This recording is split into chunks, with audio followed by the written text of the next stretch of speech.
Hello, hello, hello, hello, hello. Am I coming through? Hello, hi!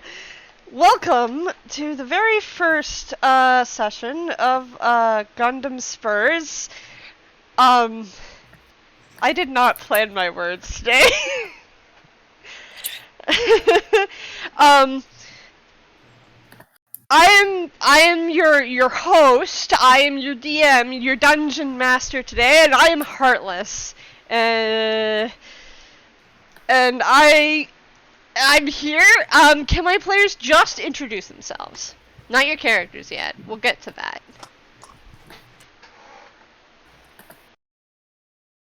Let's. Hi.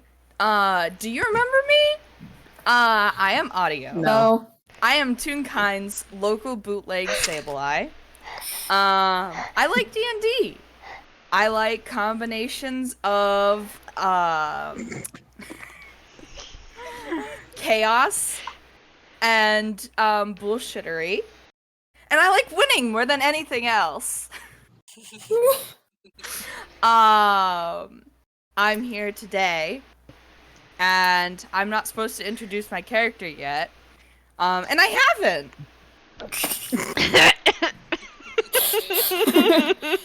You love winning more than anything else. I love winning more than anything else.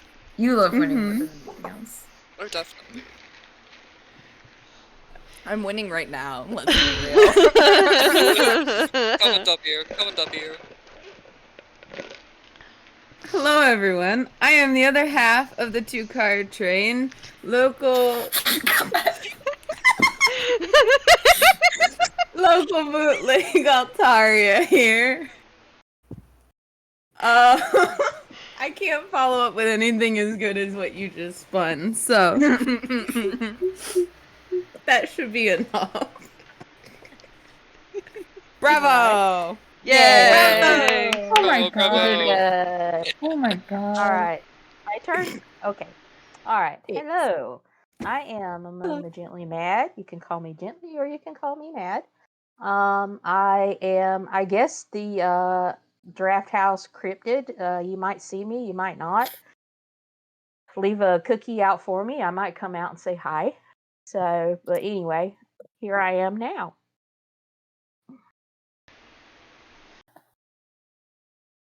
That's it. No more. You're not getting any more. That's all the introduction you get. I'm done. I'm going back under your bed now. Well, I got space. Hi, I'm Bluejay. I'm Draft House's local Bluejay. Yay! Yay! I'm just so sleepy. Aw.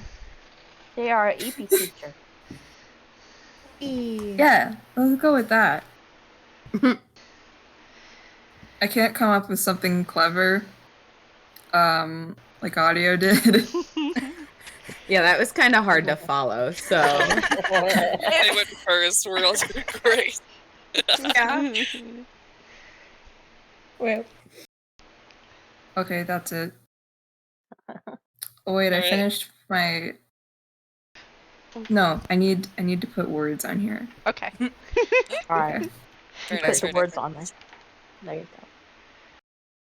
Alright. Howdy, y'all. I am Cryptid, not of the Draft House variety. I have emerged from the woods with coffee in hand, ready to play some D&D. So grab your spurs and buckle up for a ride, because this is about to be a crazy one. And speaking of Spurs, I've got a little background for y'all.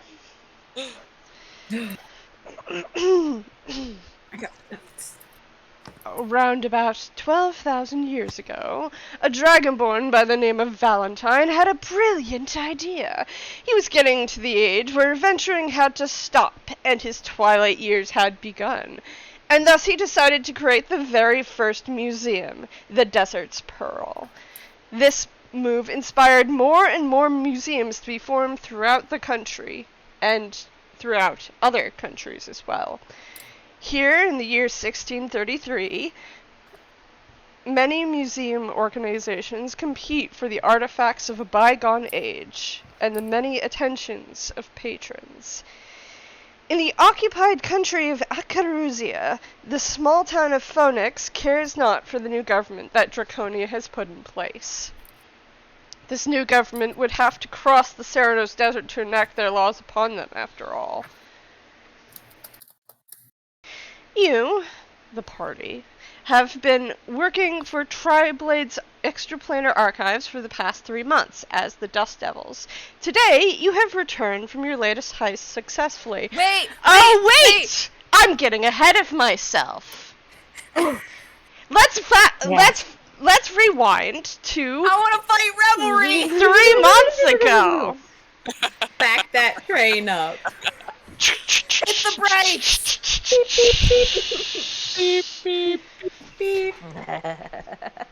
So, 3 months ago, before the team of the Dust Devils was even, a thought, all of you find yourself in the town of Phoenix.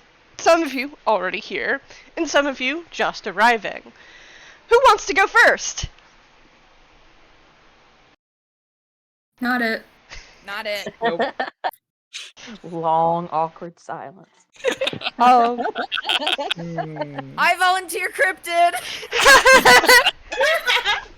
you know, Wait, characters or Fun. what? Not honestly, it would probably make sense for Cryptid to go first here.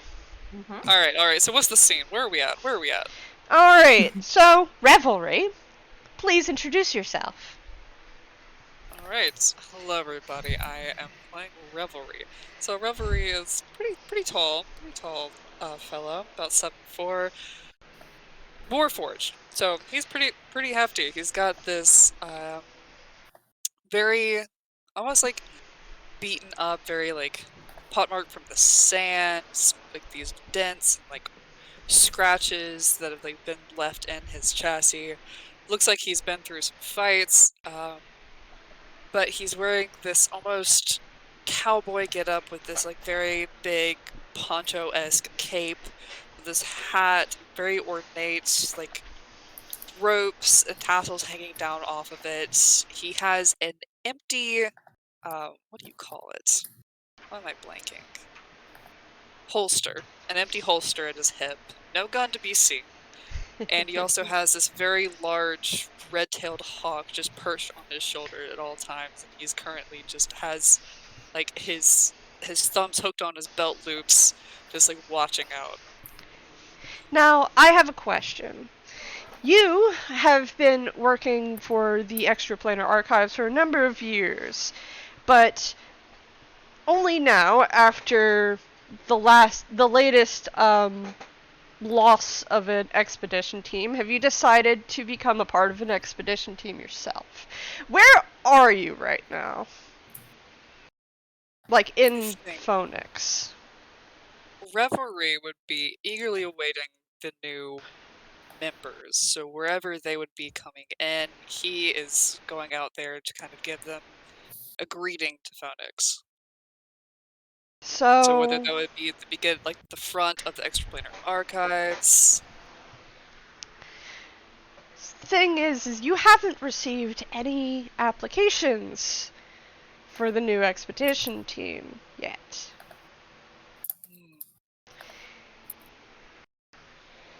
He's going out searching. So you're just walking the streets of Phoenix. Yeah. He's probably... Actually, he's probably putting them up. He's probably putting, like, you would put wanted posters up. He's probably, like, pinning the applications to, like, storefronts and, like, put lampposts and things like that. He's going around and he's like, okay, we're gonna put this in, we're gonna take this into our own hands. Alright. So, that's pretty clear what you're doing. Who would like to go next? Because we can't have any interaction until someone actually approaches Revelry.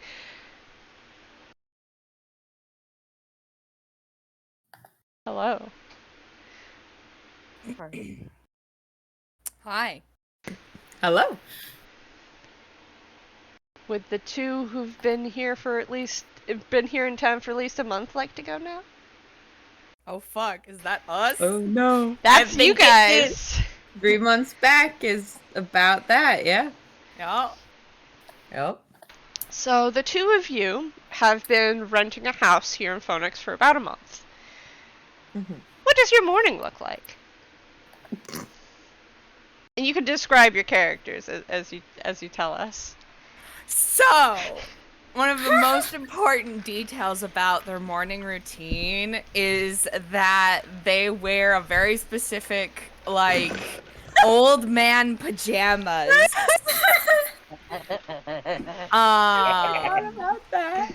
With, like, the nightcaps and the pom-pom tails. There you go. You know, they probably get up at, like, a stupid early time. You know. To be fair, you have been working here and there with the nearby ranch. So getting up at a quote-unquote stupid time is not unusual. They are twins. Yes.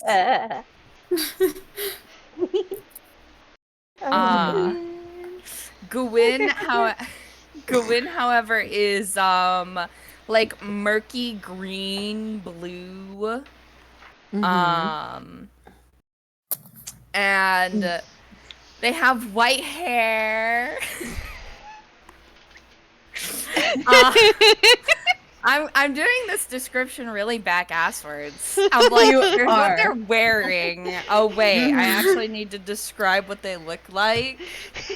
You just have the pajamas with nobody inside them. It's like they're hanging on the clothesline, like dry. Yeah, Just pretty flapping much. in the wind. So a little bit of context. Both Dubhán and Gwyn are Genasi. And they're twins. And they're twins. Dubhán is purpley blue. Yeah. How you spell that? How you spell that? Here, I got you, bae. I got you. Thank you. Shoves this in the chat. There we go. There's Yes. a reference for you. Thank you. Yes, thank you. They got little axolotl-esque ear frills. Yeah. And They're both 6'5", because that was a detail. yes. To contrast with the usual cowboy outfits, they are dressed in that older fashioned Train engineer outfit. But their morning routine. They definitely have like coffee. Listen, they're very efficient at what they do, and what they do is not what we're doing. Correct. Not what we're doing at all. They're very efficient, unlike the rest of us. They are a two-car train. Two cars. Two-car train. Very good at what they do.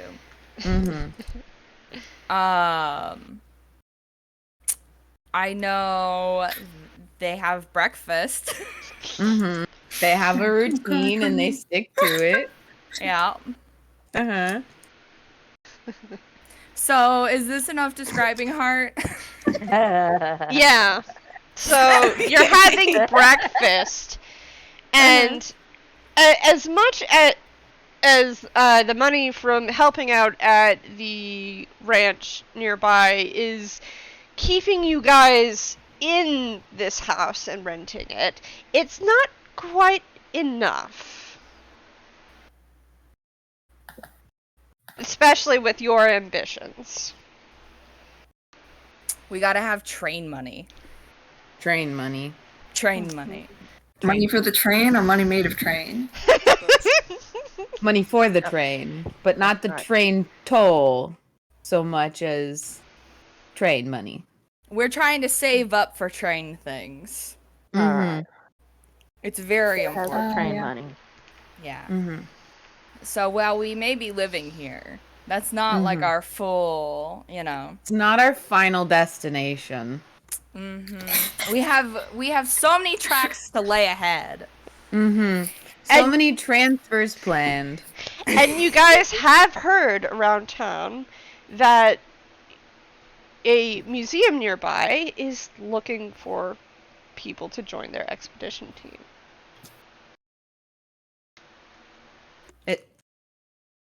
Is that the kind of offer that would give us good train money, you think? Well, the thing about becoming a part of an expedition team is it's dangerous, but also people usually get a lot of money quicker than you would working an honest job. And it would allow us to scout ahead. So basically, the expedition business is borderline shady, correct? Yes. Look at all adventurers. They're borderline shady. Come on. You want to talk about a job that people join up and everyone's like, kind of like the scene in Dracula where Jonathan shows up, everybody's like, please don't, and also shaking their heads of like, there goes another one. Yes. Yeah. I gotcha. Yeah. Oh my god.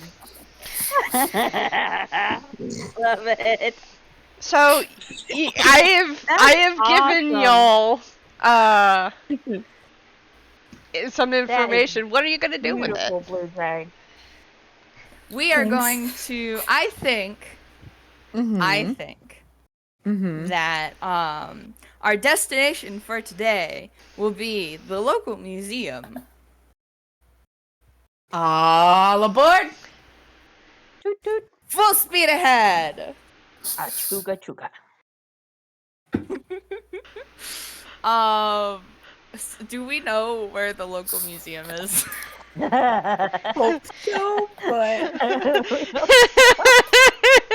So, yes, considering it's a museum, okay, let me back up a second. Let me gather my words. The local... By the power of trains. Yes, by the power of trains. The local museum is a little bit away from the main town proper, and is set clearly built into the end of the Dragon Scar Mountains. Dragon Scar Peaks. And there's a pathway up to it, but it is set back quite a ways from the town.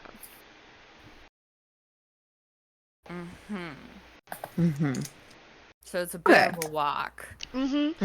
At least Could use a train. At least use a 30 train. minutes. Could definitely use a train.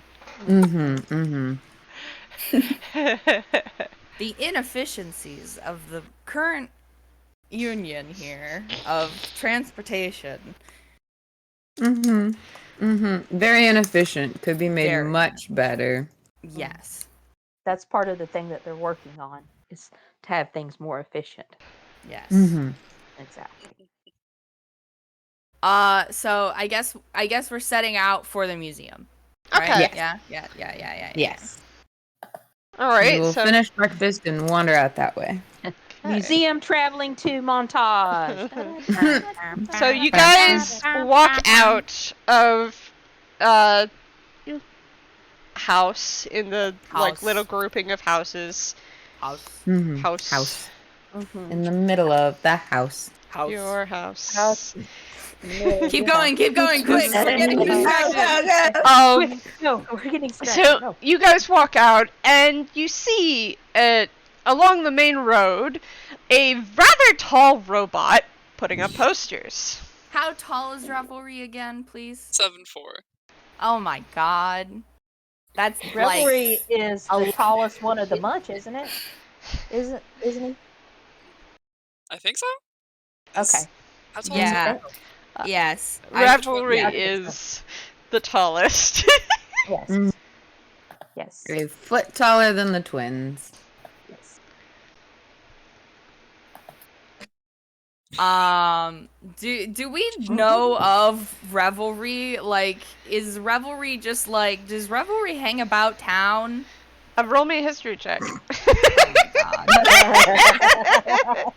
Which one's the rolling check? What do we know? Tumbleweed Street. Listen, This is going to determine if Revelry is just full-blown cryptid or not. Yeah. They just see Rev, running around the street. Oh, there's Rev. They only see like blurry pictures of him. Yeah. For some reason, when they try to take a photograph, it always comes out blurry. Exactly, or Is the it- hat covers their eyes. It's History? Exactly. Yeah. Yes, history. Oh, Jesus Christ. Okay, Dubhán. So, knows people. Everything. considering when you got here, the first thing you did was walk around town and check your lantern. And you know certain things about the archive already because of that. Mm-hmm. You decided to ask around town about Revelry. And you guys have found out a number of things. Some of which is that Revelry's been here quite a long while. And he has, for that long time period, he has worked with the extraplanar archives.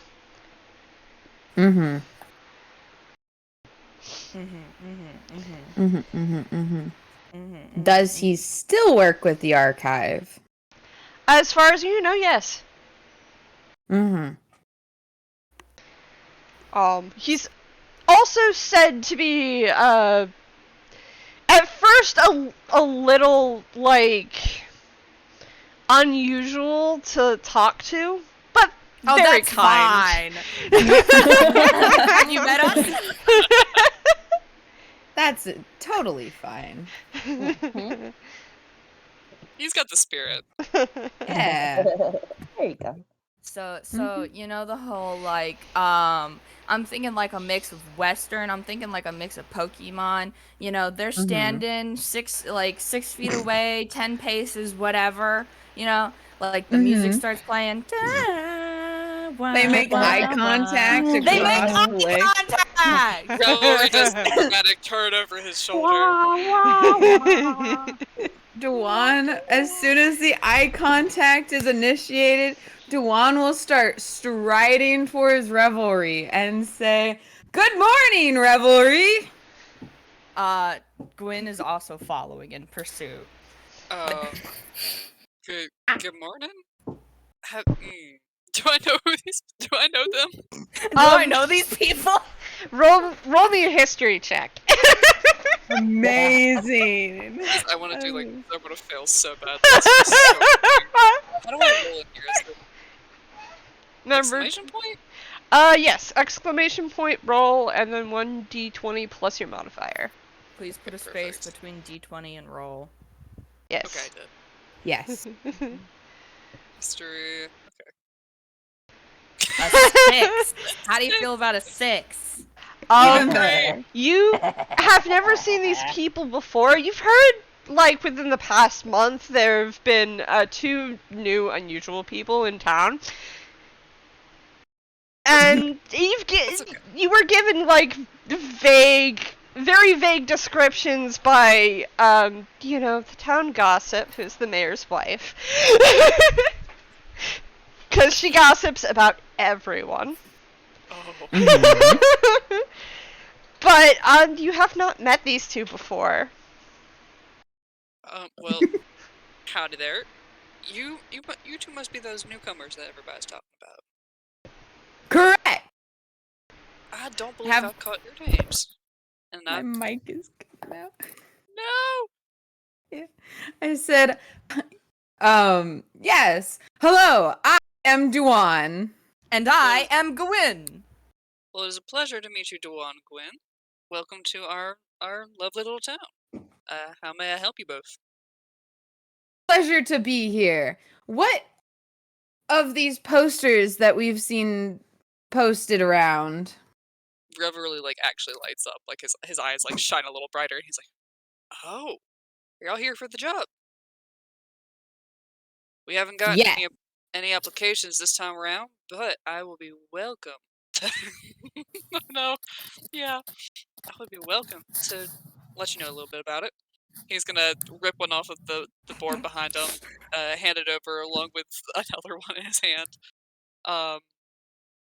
Well, we are currently hiring for the Explainer Archives. We're looking for some new people for the exploration teams. Would you two be interested? Gwyn looks at Dubhán. I was gonna say Dubhán's gonna look at Gwyn. the clown to clown communication. Yeah.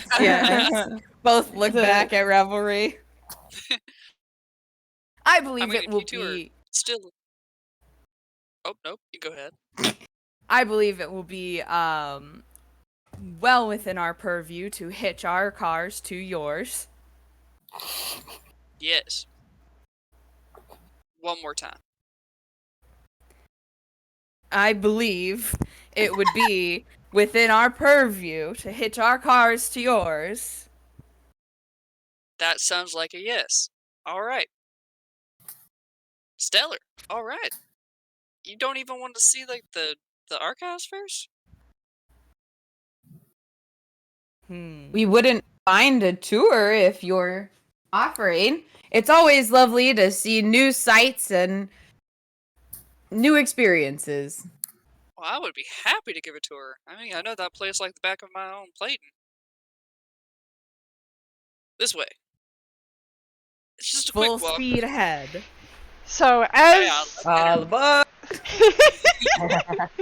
as you guys start making your way to Tri-Blade's Extraplanar Archives, we're gonna switch to one of our other members. Which one wants to go?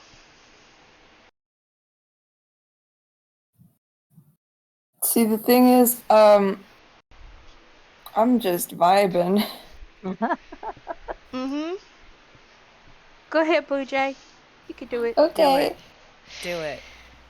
You're just an EP creature today, so just Oh go with that. So no, I mean my character is just vibing as well. Yes, exactly. let me introduce you in then.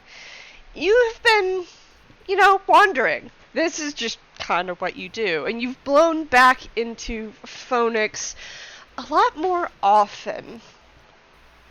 After all, the museum there is kind of interesting.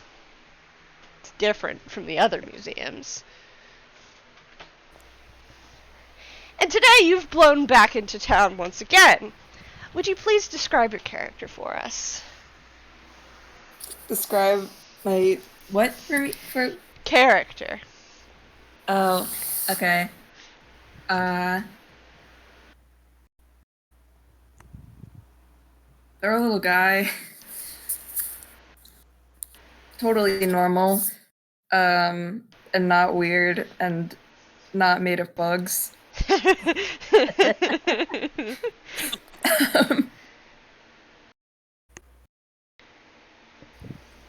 There's a reasonable amount of bugs contained in this person, which is, well, it should be none. But it is the normal reasonable. amount of none, which is reasonable. Yeah, a normal There amount you of go. bugs. Which is none, which is reasonable.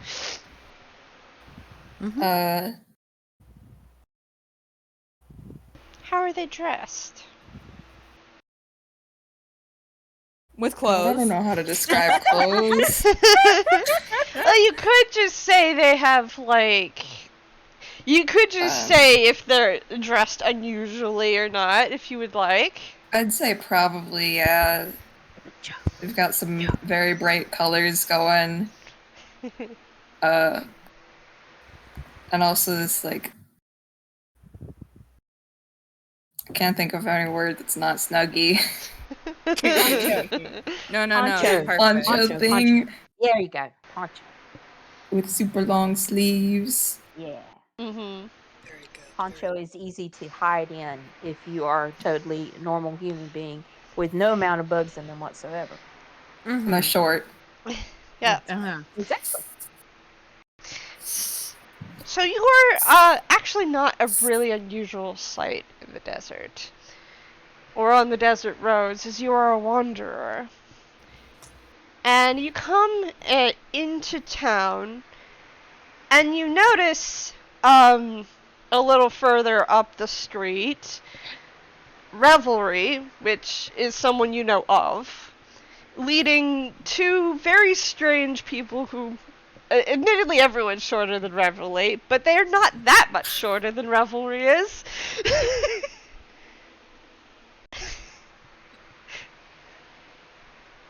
Revelry's definitely like waving their arms around very enthusiastically, like gesturing at stuff, making their way back. Fuck yes. Do I see Zyzie? No, you are too busy talking and gesturing and leading the way back to the archives. We're getting the dime tour, not a penny tour, not a nickel tour. Dime. Yeah, a silver. Yes, a silver. Excuse me.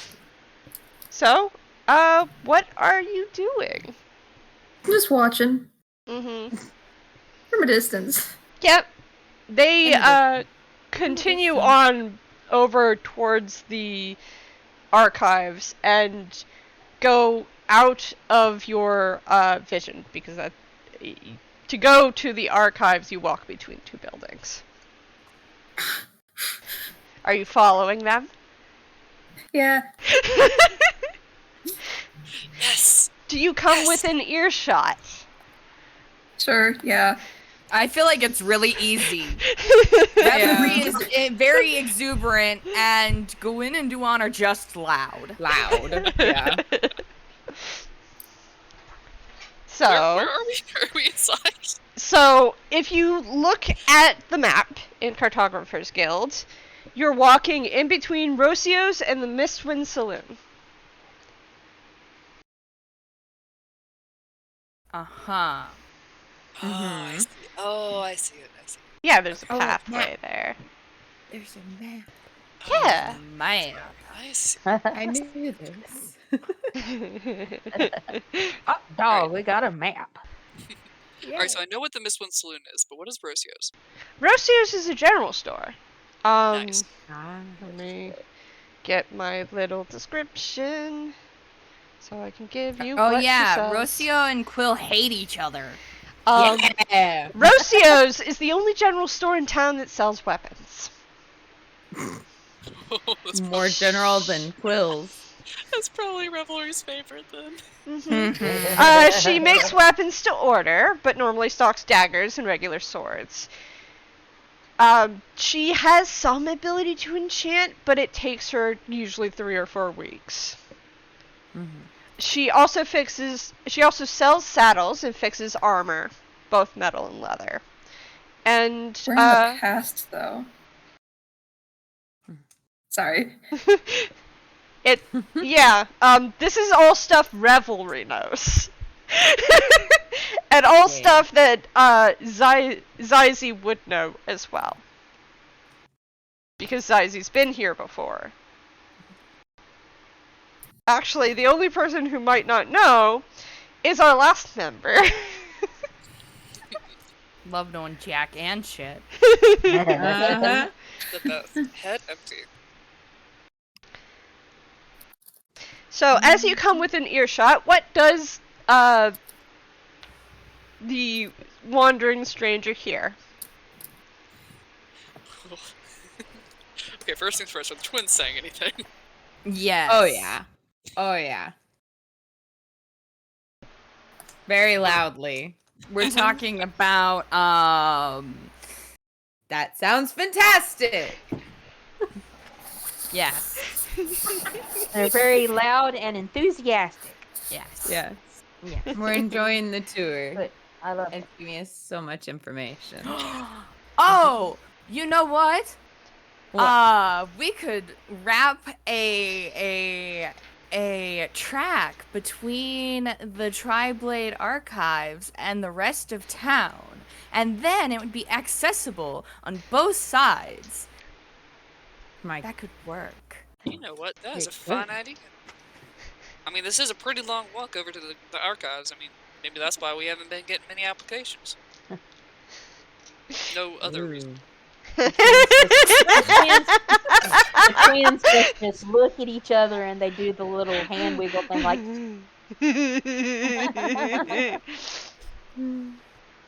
So yes, that's the conversation you're hearing from these three very loud, very exuberant people.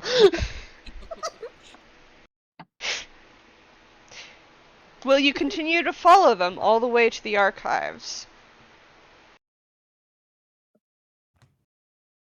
I kind of want to get there before them. Okay.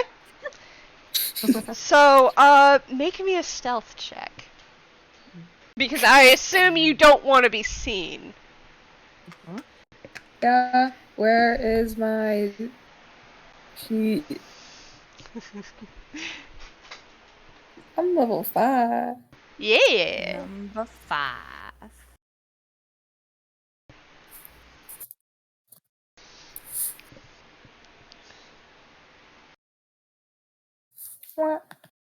Whop. So, all three of you, what are your passive perceptions? 11. 18. 18?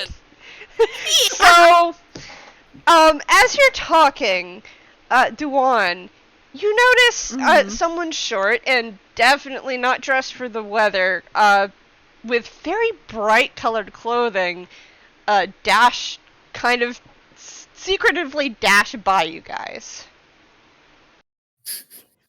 Dubhán Go ahead.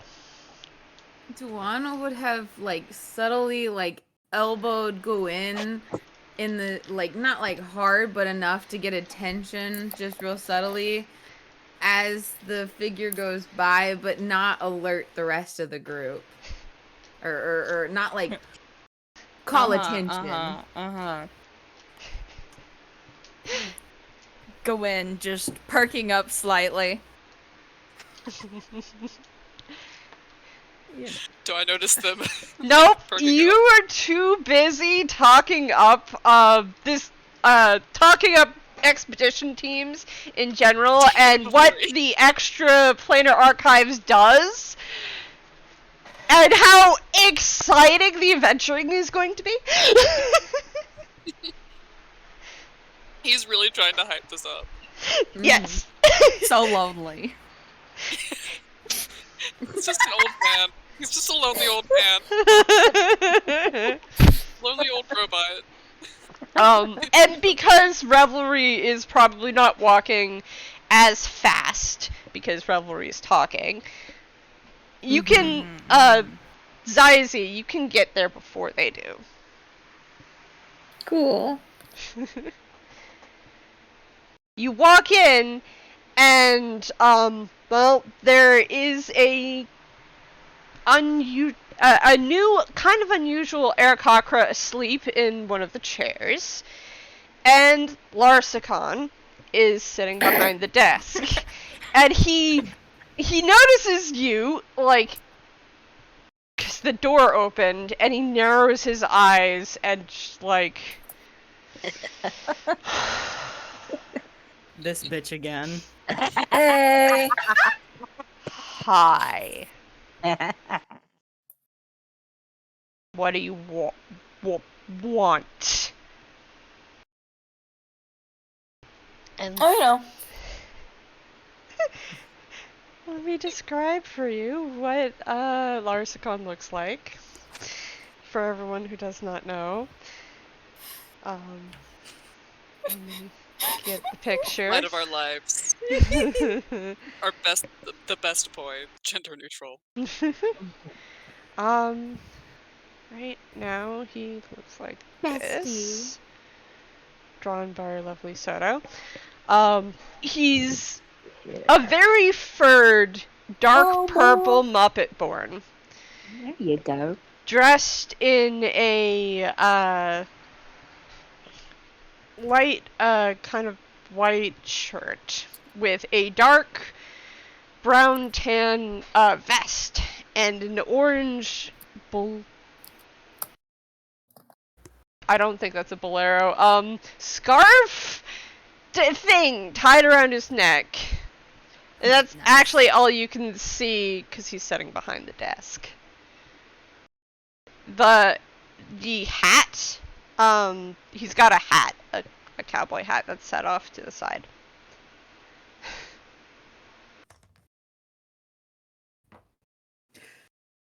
Good morning! We are here to apply for your adventuring job. You haven't got there quite yet. I'm sorry. I got the description. Don't worry. Dubhán can project. Maybe 100 feet down the road. Yeah. I love them, the twins, so much because they're all like. I just keep picturing one of them just like being in people's faces, being like, "Good morning." So we pan a little bit to outside, and you guys are passing like a merchant setting up like by the road. He just like, good morning. Just waves at you. Good morning. Revelry will toast that. The lizard folk goes, geez, okay. Very exuberant. You know it. We pan back inside the extraplanar archives. Zyzie and Larsicon, like battle music going, locked in like a stare down. Zyzie looks flippant. Larsicon looks annoyed.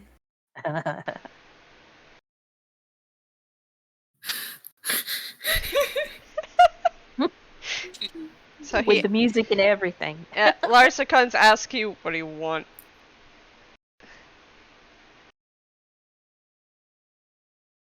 You already asked that.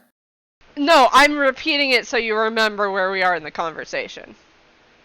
And Zyzie said, Oh, okay. Oh, you know.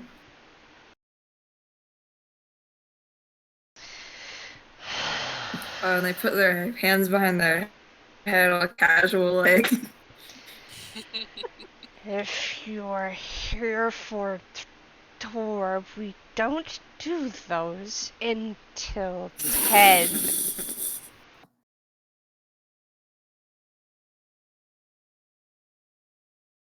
Okay.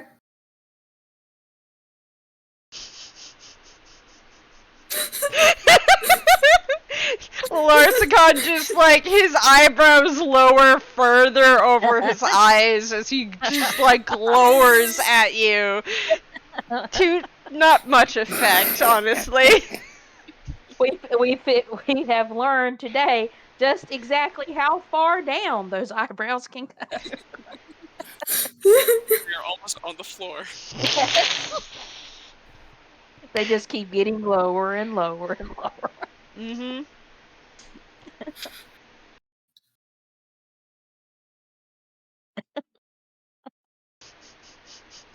You're just gonna stare at him. No, I'm actually gonna look away and like start looking around. Mm-hmm. So the strange cockra asleep in the chairs doesn't have any wings. That's why they're strange. But they're clearly owl-like.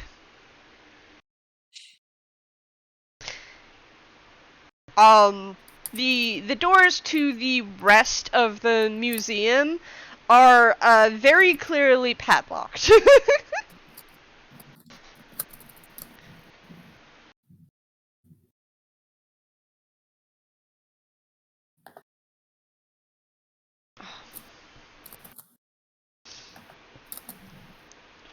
I promise it's Bernard, guys.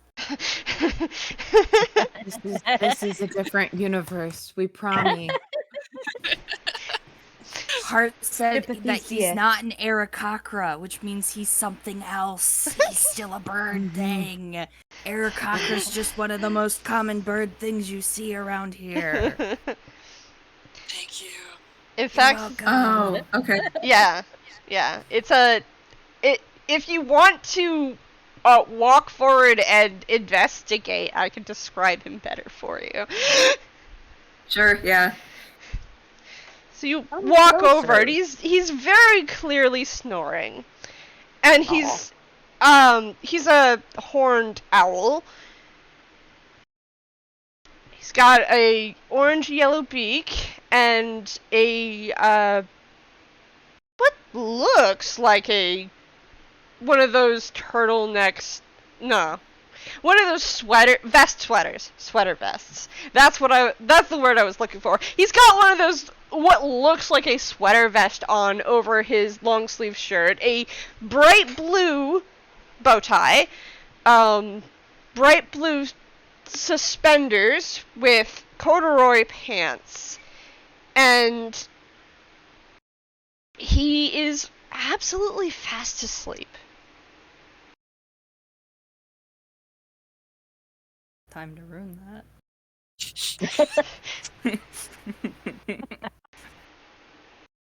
Please do. You can hear outside the three loud people approaching. Getting louder. One of the twins is like, "This is really a lovely place." Isn't the architecture just astounding? It's just absolutely astounding. Look, this place has got good bones. I mean it literally. Like right over there. Yeah. Pretty sure that was a cow. Oh my god.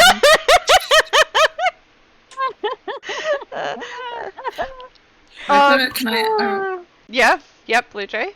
I wanna mess with him. Okay. What do you want to do? Can I put a bug on his head?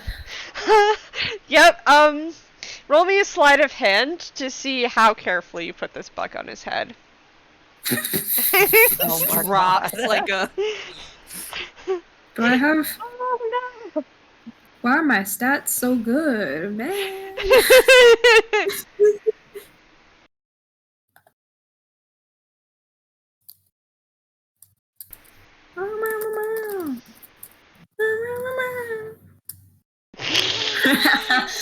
You so delicately place this bug on top of Bernard's head that Bernard does not wake up.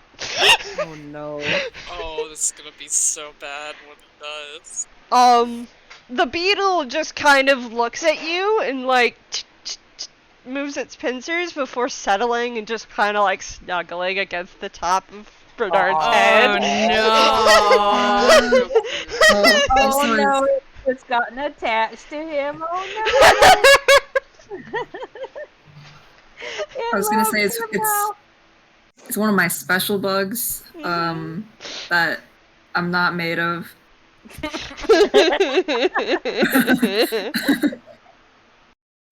And we reiterate, that Zyzie is not made of. So it's like a dragonfly looking thing. Mm-hmm. It's green. Okay, so the dragonfly looking thing just tilts its head at you and then snuggles up real nice on top of Bernard's Aw. head. Who, you don't know the name of this person, but... They just look like that they needed a bug on top of their head. And before we get to this meeting, we're gonna go to our very last member, who has just barely dragged himself into town. Can you please describe him for us? Who are we talking about? Oh, wait. You! You! Maestro! Sorry, I'm getting a little bit into character here. Okay, so let's see. So we're setting this like right when he's just like literally gotten himself into town, right? So he's in. Okay, so he's in the tavern. He's sitting there. Well, you've just dragged yourself into town. Yes. You do. Literally. Yes. You do. You're coming from around like town hall ish, as you're dragging yourself through town, and you notice up the road there's a very clear building that has a sign outside with what is very clearly a mug. And that's obviously the saloon. So you head right there. Yeah. Okay. All right. Oh yeah, of course. We got to have. Well, you know what? This is a space western, so we got to have one good saloon scene at least, right? Okay. All right. So, all right, Hart. I'm assuming that I have not made acquaintances yet with the other folks in the extraplanar archives, correct? Nope. This is 3 months ago, which you have just pulled yourself into town. You've been so you've been walking for a while through the Serenos Desert. Which, so yeah, you don't know nobody. You only vaguely remember what the desert is called, even, and you're not really too sure what this town is. But there's a saloon. You know what a saloon is. Oh yeah, absolutely. So, okay, so yeah, I want you guys. Okay, I'll picture this. I will paint this picture for you. Yeah. I want you to picture a tall, skinny fellow, humanish looking, dressed very nicely. You know, he's got the typical greenhorn, looking, thing going on. I guess suspenders, bolero, little bowler hat, that kind of thing. What you would expect from someone who is obviously not a cowboy. But yet, he does have two things on him. He has a shovel over one arm, or under his arm. He's carrying it like a cane. And he does have a very obvious sawed-off shotgun. I don't know where they would have it, but okay, he's got a shovel one, and he's also covered in dirt for some reason. We don't really know why, but there's like little bits of dirt trailing off of him. But yeah, tall, skinny guy. He's about 7'2". Dressed very nattily.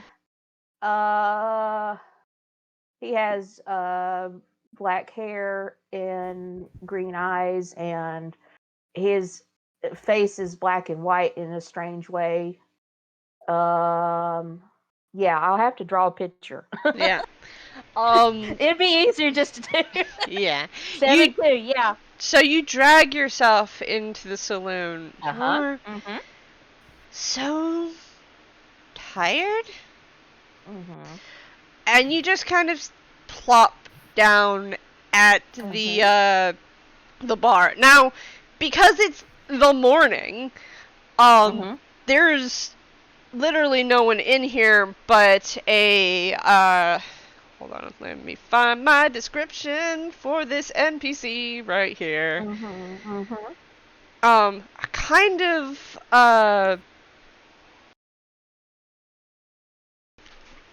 would be a strange creature to you, at least. They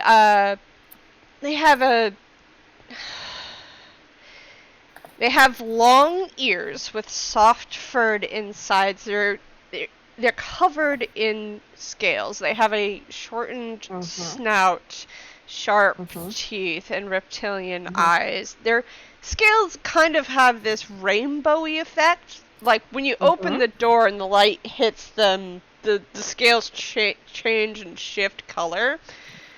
Pretty. And they have long spines that kind of spill over their forehead and curl over their neck. The spines don't stand up. And as the door closes, you notice their scales are lilac most of the time. Oh, pretty. And they good. have emerald reptilian eyes. Okay. Question. Mm-hmm. Does my fellow is my fellow used to seeing people like this, or is this going to be a whoa, there's a lizard serving me a drink type of deal? So you're used to lizard folk? Okay, all right. This person is at least half lizard folk, but Okay, there's alright. something a little more unusual about them. Okay. Gently, you're the weird one here. Yeah. You're Maestro's the weird one here. you are honestly very used to people staring at you. Yes. Mhm. So, as the bartender, who I've just described, kind of just stares at you for a moment, you're used to it. Maestro gives him a very polite little nod and clears his throat, coughs out a little dust, and says, let me see if I can get his accent right. I beg your pardon, but would you happen to have a milk sarsaparilla on hand? Mm-hmm. And the bartender starts going about making one for currently the only patron in the bar. You... Yes. I've been trying to get that accent right because It's I didn't want it. perfect. I didn't want it to be too cammy. You know, oh, Mr. Beauregard, type. Yeah. But- He finishes mixing your drink and places it before you. Mhm. Eight, I thank you. eight copper. Let me see if I happen to have some on my person anywhere. And he starts looking around. Inwardly, he's panicking a little because he's like, "Do I have money?" Roll me an investigation check. Do we have money here? Oh dear. Okay. That's just a regular 20, right? D20. All right. D20 Okay. plus your modifier for investigation. All right. What is my modifier for investigation? All right. Excuse me. Hold on. Yeah, no worries. It's all new sheet who dis. Mhm. Oh, Yeah, I got. You guys will have to be patient with me. I am a little slow with looking up stuff. So. Okay. You have to. Okay, Oh, so I'm the way sorry, to I do didn't. it is exclamation point roll space D20 plus 2. Okay. Exclamation point roll Space base D20. D20 plus 2, I think. Yes. What is that? 12. So Alright, what's that get me? you managed to find 3 copper. Okay. And how much was it again? 8 copper. Alright. Let's see if we can smooth talk our way out of this. He gives a little bit of an embarrassment. I do beg your pardon, but I appear to only have 3 copper upon me. I was not aware that it was 8 copper. Is there any way that I can perhaps make it up to you? I'm not sure if I've got anything I have on my person worth pawning. And he starts patting himself down again. But I rest assured I will make sure that you get the money that you so deserve. The bartender looks at you for a moment. Make me a persuasion check. Okay, alright. Oh boy. Persuasion. Okay, persuasion. Okay.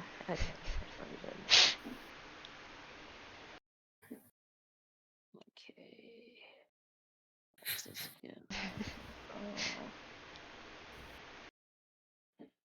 I need plus.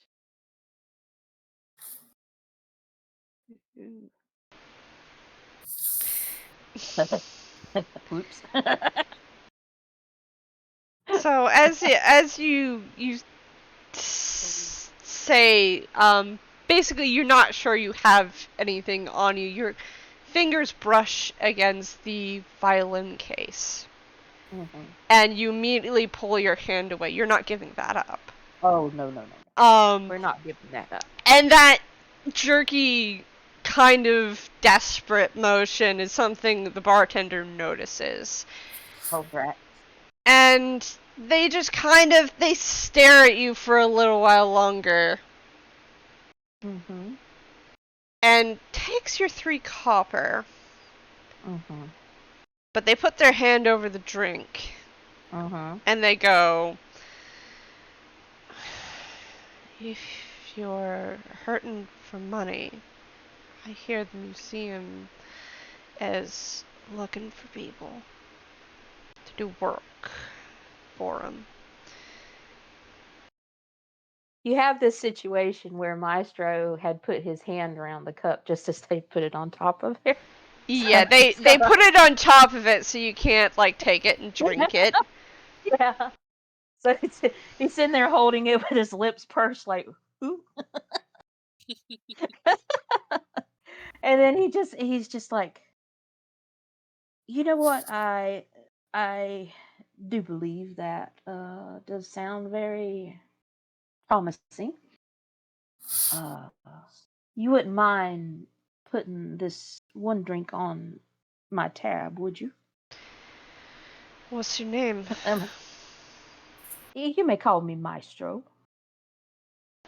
It's a good thing we don't have any others around here.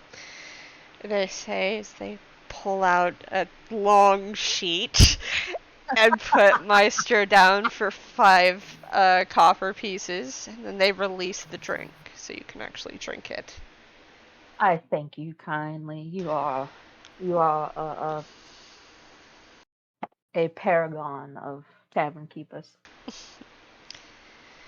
Thank you. All right, so he can enjoy his little drink. Yep. He sips it with one pinky out. It's a little sweet. Oh yes, just the way he likes it. Let's take a little sip. Sip. I have no idea what else to do now.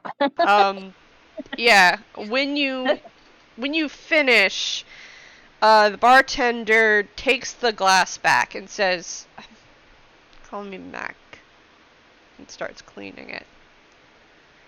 What was their name again? Mac. M-A-C. Mac. Okay. Thank you, Mac. And now, you did say something about a job. At the where was it at now? The museum. The Triblade's Extraplanar Archives. It's located up the road between the general store and here. Just walk past my bar and take a right. You should be able to see it up by the mountains. Thank you ever so much. I appreciate it, and I will be sure to tell everyone to patronize your establishment. It's the only establishment in town. Oh, makes it even easier then, Mac. All right, so we're assuming that after he's done drinking, he's going to head that way, right? All right, he's got to rest his bones a minute. Yeah. As you get up and start walking, you see up ahead of you 3 very tall people exuberantly shouting. Way off in the distance. It's in the distance, but you can tell they're shouting about something. Okay. Well, what Maestro is going to do is, now that he's refreshed at this the very fine establishment and the person that was very kind to him, he's going to walk in that direction, and when he gets up close to him, he's just going to stop there and stand there awkwardly. So I'm And gonna listen to the say conversation. you only actually catch up when they enter the museum with a large sign proclaiming it's Triblade's Extraplanar Archives. Okay. So basically, what's going on is about the time that we're getting to the part we're all together in this room where Zyzie has put the bug on top of Bernard's head, and you got the two twins talking Well, exuberantly about the museum and stuff. Yes, Or let me describe the museum for you. okay, yes, please. Built into the end of the Dragon Scar Peaks is a 3-story building front. Mhm. You know, Mhm. and it's a little unassuming compared to other museums which have a more ostentatious exterior, which a lot of you have seen. The reddish clay bricks of the front contrast the dark brown mountain that it's built into. As most of you are walking into the foyer, you see there's a little seating area off to the left and a desk that takes up more of the right side, blocking off a door that leads out of the room to the right, and next to the doors leading out to the rest of the museum in the back, which is currently padlocked. In the little seating area to the left, you see, Gwyn and Dubhán see the person they noticed earlier sitting in front of a strange Aarakocra who's dozing off. There's a little dragonfly-like creature on top of the strange Aarakocra's head. Sitting behind the desk is a large Muppet-born with dark purple fur, dressed, normally. And he grumbles as you all enter.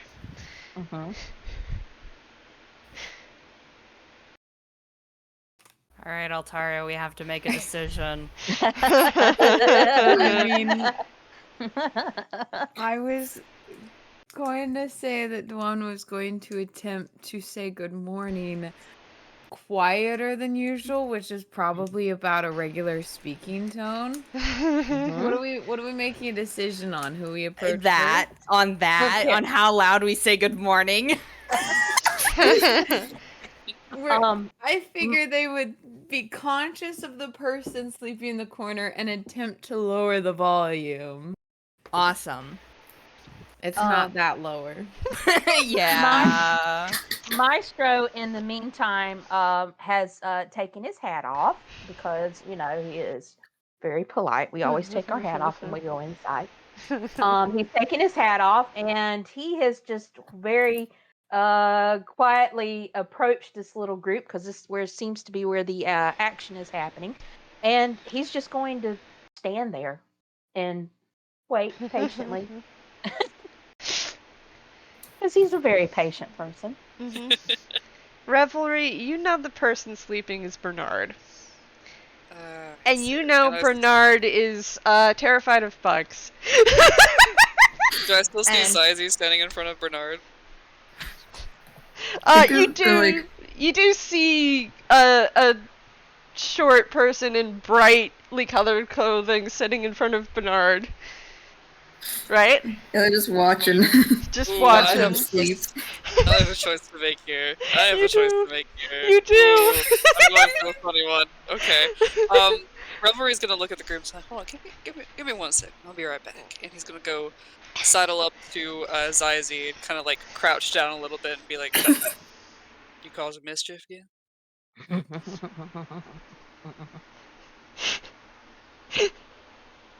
He's saying it very quietly.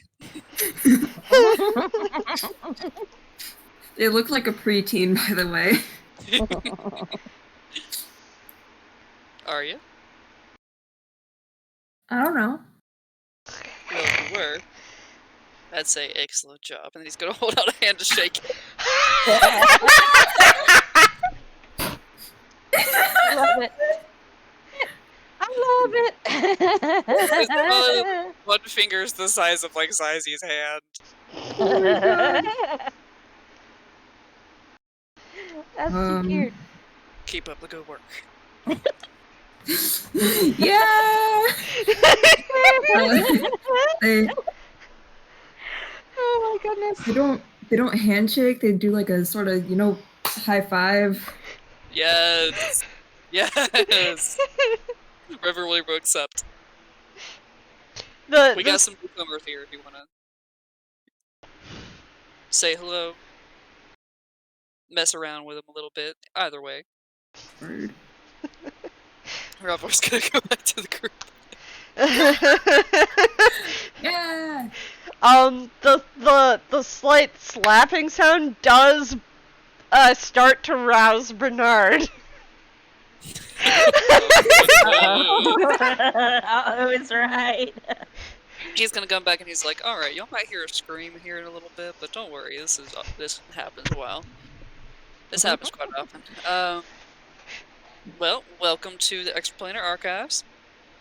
Wait, hold up. He's gonna point at Maestro and he's like, "I don't think you were here when this tour started. Howdy there. My name's Revelry, and you might be." You may call me Maestro. Please continue.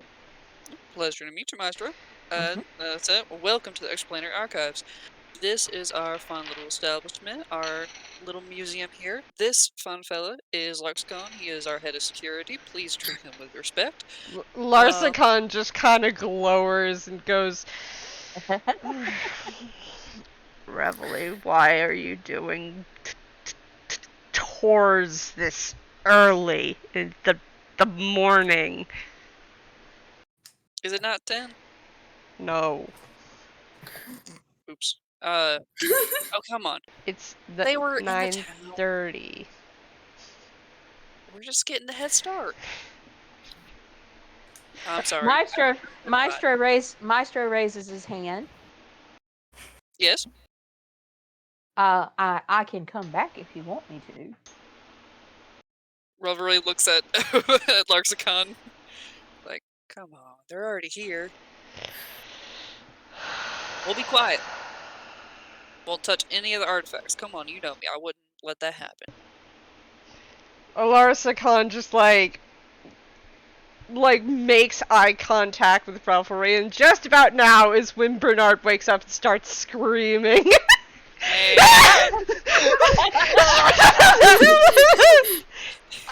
The poor dragonfly like creature is tossed high into the air.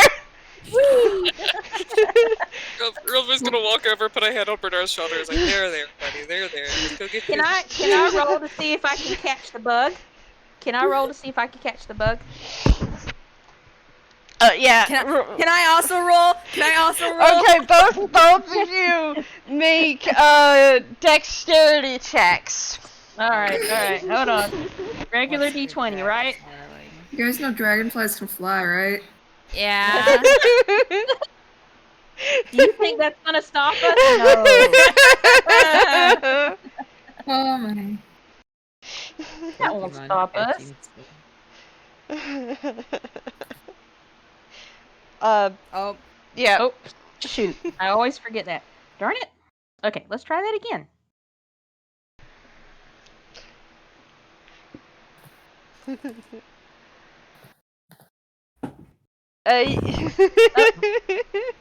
Getting closer. You get closer. Okay, all right.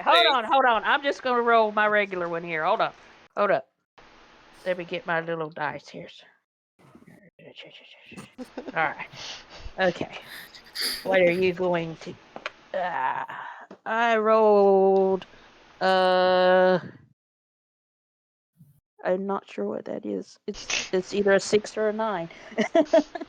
Where's the little line under it? If it's a 9, it should have a little line under it. A little line under it? Okay, it's a 9 then. If it's like under the curl. Yep. The bottom. It is. And it's A open. 9. Yes. Okay, so that's 10. Mm-hmm.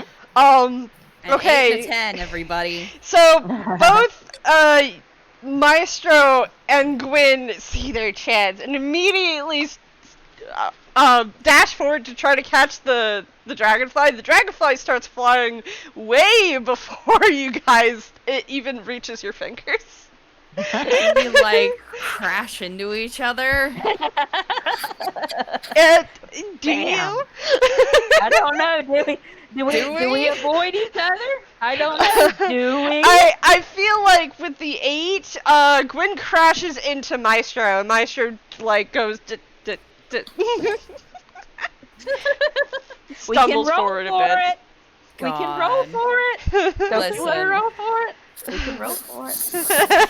What would we even roll? Would it be athletics or dexterity? A dexterity saving throw this time to try to... Oh, okay. Dexterity saving throw. Okay. Yeah. Alright. Okay. It's saving throw to try to not knock into each other.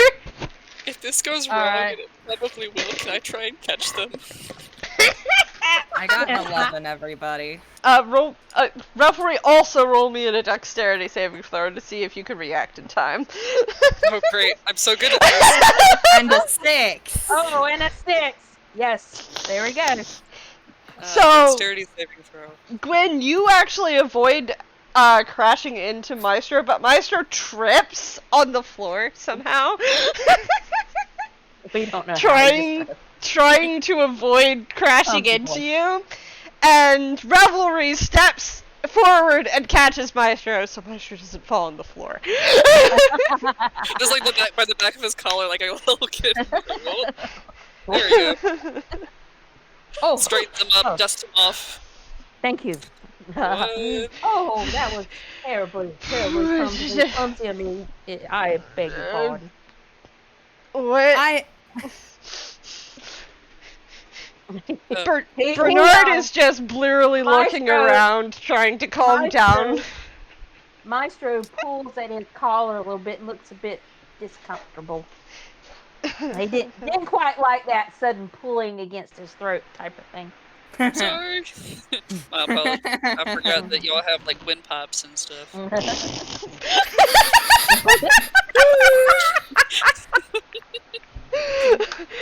Good job, everyone. Zyzie. We are off to a great start here, guys. To know each other. Yeah. Bluejay. How does Zyzie react to it all coming down? Mildly amused. They just start clapping. Do they? No. Nah.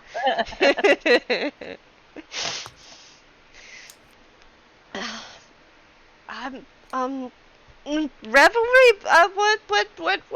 What's going on? Why was there a bug on my head? Morning, Revelry. No. You say that, and you pause for a moment, and there's morning Bernard. Reset the wires. Reset. Come on. Oh, got a little bit of a glitch in there. You know, sand gets in there sometimes. Morning, Bernard. I hope you had some good rest before you were so abruptly woken up. I'm always sleepy during the day. Why are you sleeping in the chair? You got a bed here, don't you? I was waiting. I was waiting for you to bring the people. Good news. We got some. Bernard. Why do you have a day job if you're sleepy in the day? He takes the night shift. Yes. Usually.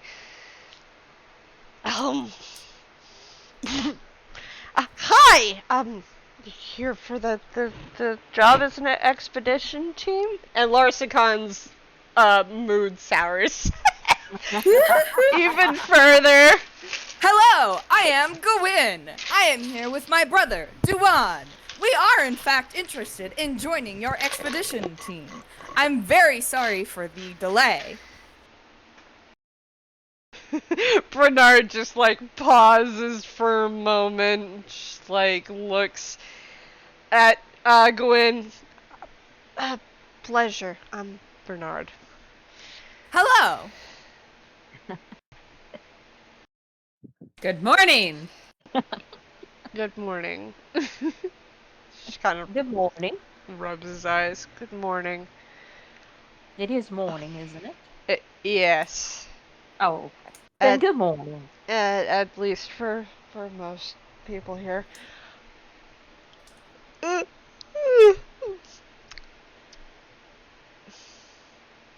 I can take care of the tour if you want me to. Please. It's I'm almost 10. Yeah.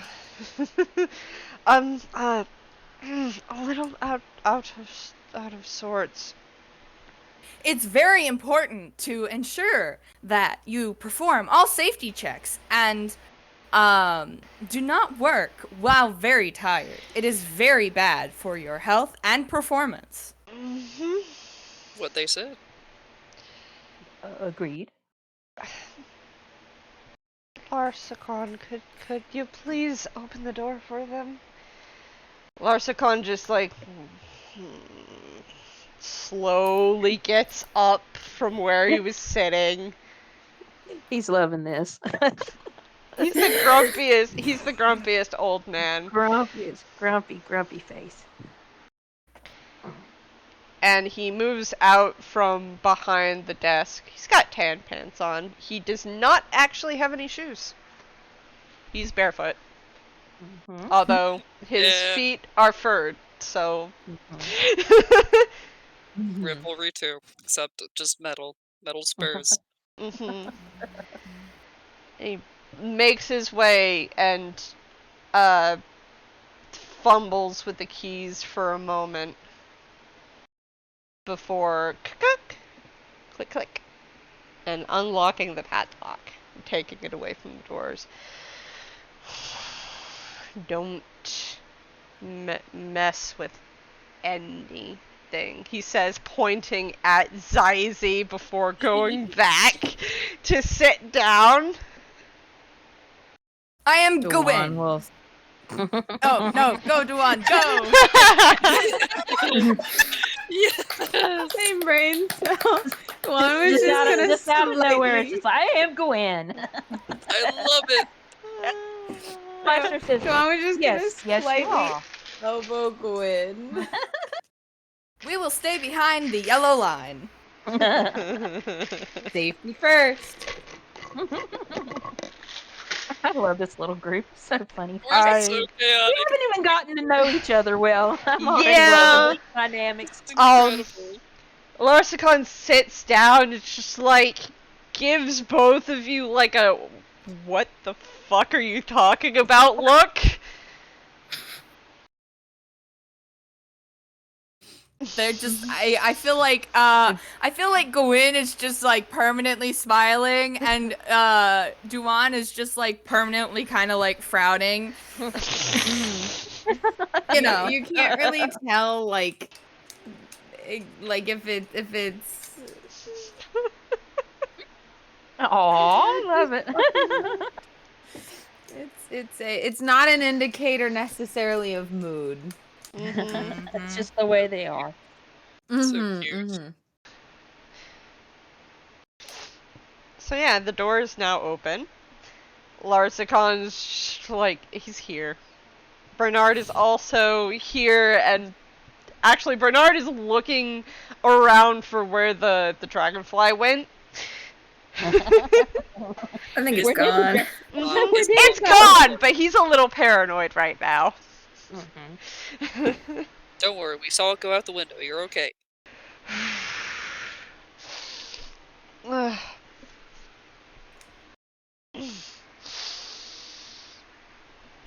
Yep, okay. Yep. He'll be fine. He'll be fine. Yep. He'll be fine. You'll be fine. You can He's great. come back and we can talk about the finer details in a bit. I gotta organize the paperwork. Alright, if you all will follow me. Thank you, Larkscombe. Appreciate it. He's gonna start going through the door. Larsacon just goes, Just a Oh my grunt. god, he's being so kind today.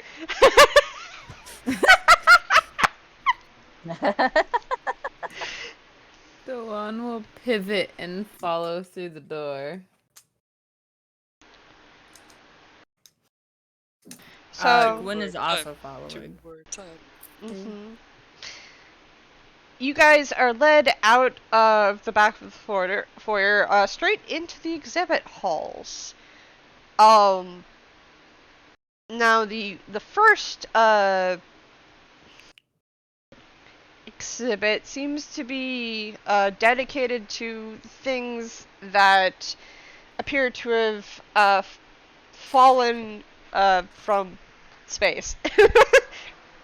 Like meteorites and some kind of weird cube that shifts when you look at it. Space. Very fascinated. That's a me not necessarily Dubhán, but yes. Space. There's also a poster talking about what is currently known about the Astral Sea.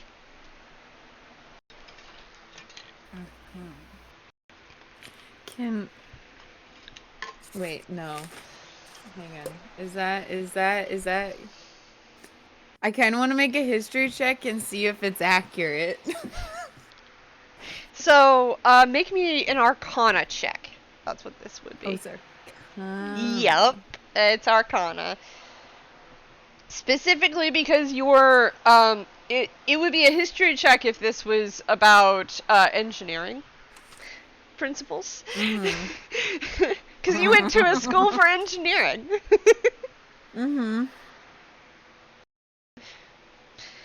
So, with that 15, you know enough about the Astral Sea that it's mostly accurate, but it's kind of like watered down for people who, the average patron of the museum. That makes sense. All There right. are quite a few things it leaves out about the Astral Sea, but also it is like one display. With some, very creatively made examples. Gotcha. Quality so far. Dubhán said none of that, but yes.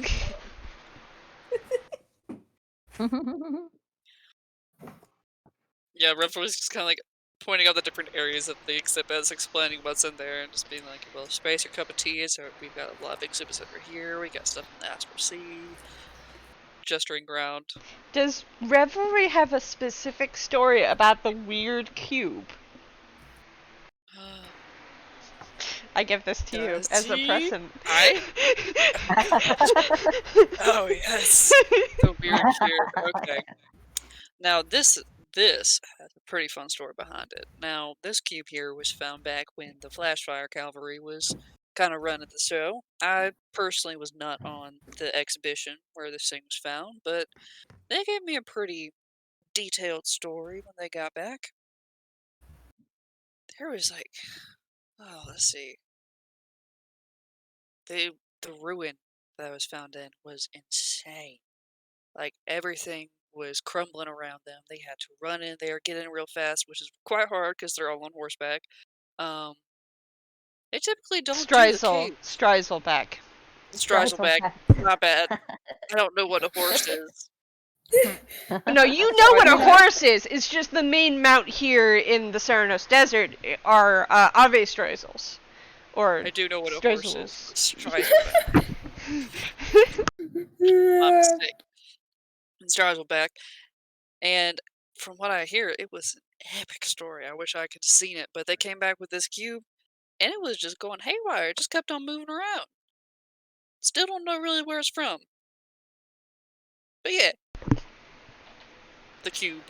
The cube. The cube. You do know that, something, happens when you touch it. But, unfortunately, when you were examining it and, touching it yourself, it kind of messed with you. I really know if this is the fact that it's because I am a Warforged, or will it do that to anything that touches it? You're not sure. And I don't really want to find out.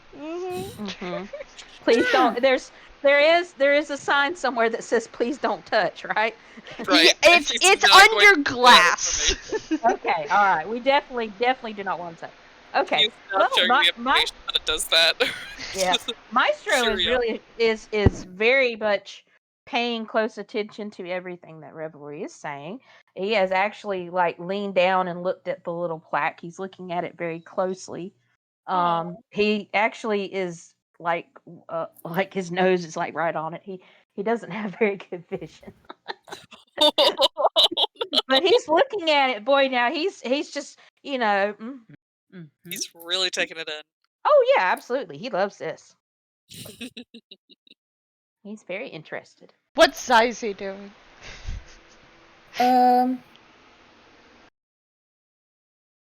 Just kind of watching.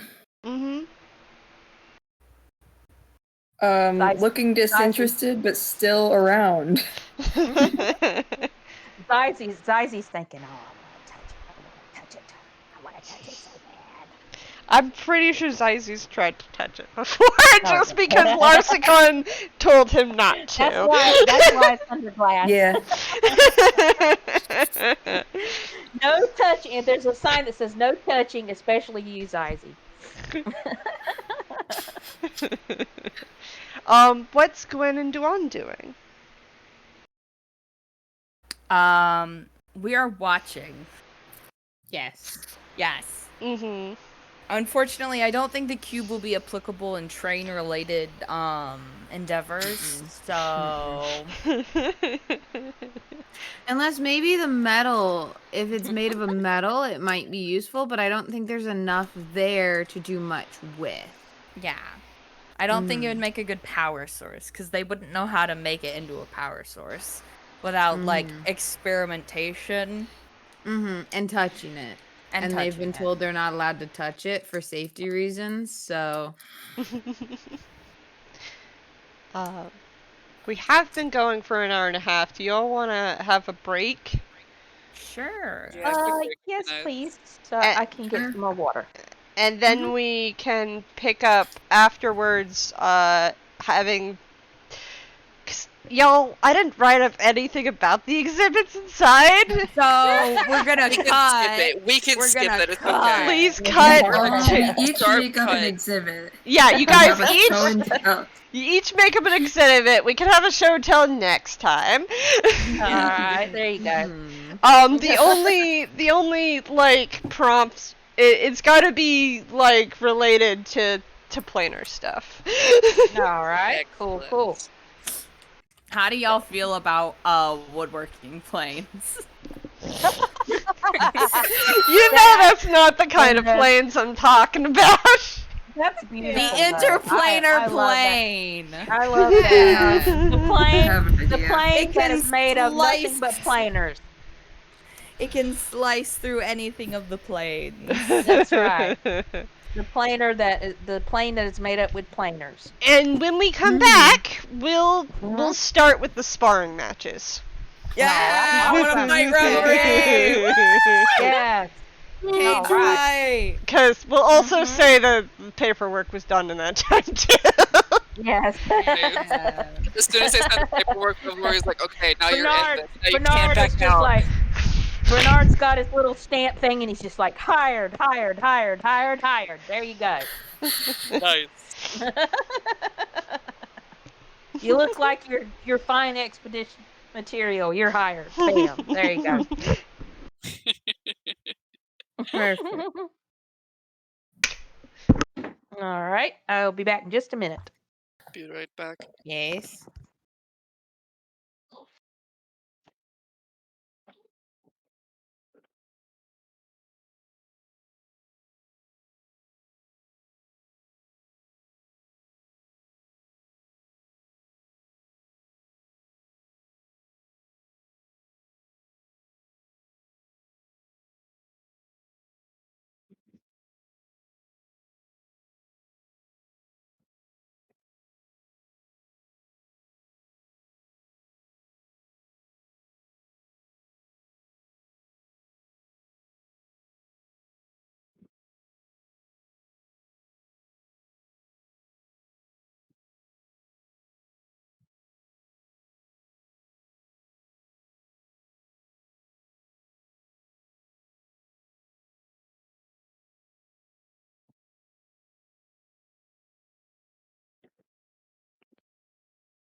Excuse me, babies.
Larzacon has been completely ship of Theseused.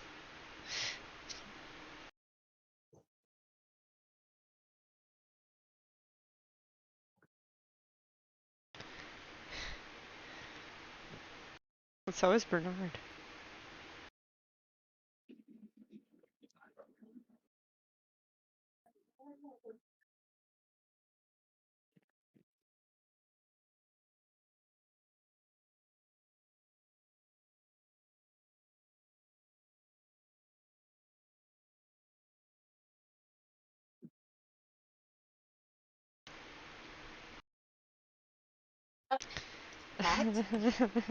Down.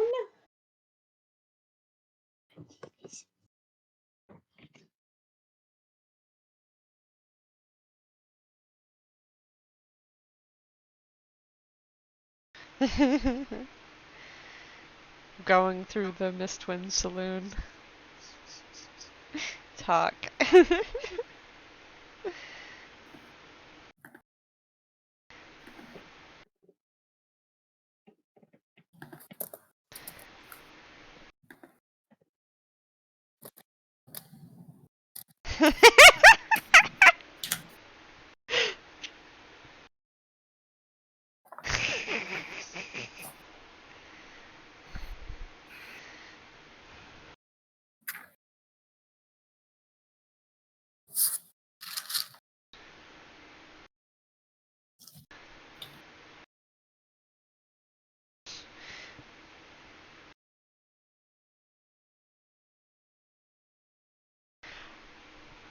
Bluejay, unfortunately, at least one bit of sparring will be required for Zyzie.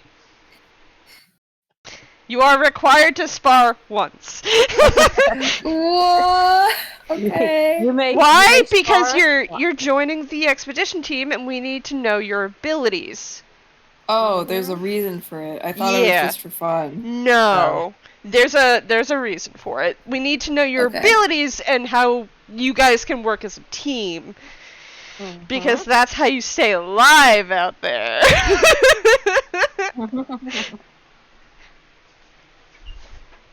So you need to spar at least once.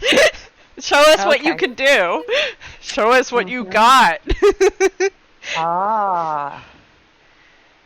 So does that mean is this like a no holds barred spar? So there are rules, of course, but it's a show us what you got, and then when either side gets to like beat up a quarter health, we stop. Okay. And Bernard will tend to people's wounds. Because I have decided Bernard can do that. Awesome. So somebody needs to, right? Yeah. All right.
Everybody say thank you to Soto for making really yummy brownies. Thank you, Yay! Soto. Toto, thank you. I wish I had brownies. I want brownies. I'm very sorry, everybody. If you could come over to our house and have brownies, we could all have brownies. Mm-hmm. Aw. That would be great. They got walnuts. Also, you're like, here, everybody make a diorama. Yeah. And me and Altaria, or Gwyn and Dubhán is just gonna turn into an elevator pitch of their, like, cross-continental train plans. I mean, honestly, the only requirement is it has to involve the planes. So it could be cross-dimensional. God. Cross-dimensional train. That's how Dubhán gets EBDB. The pain in your voice.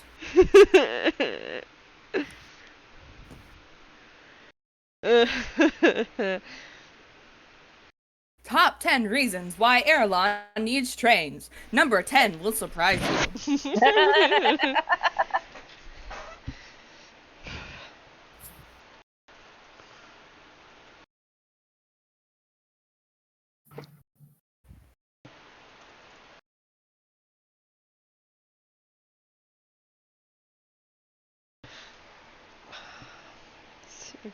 Yeah, airline does have them. It's Lyrene.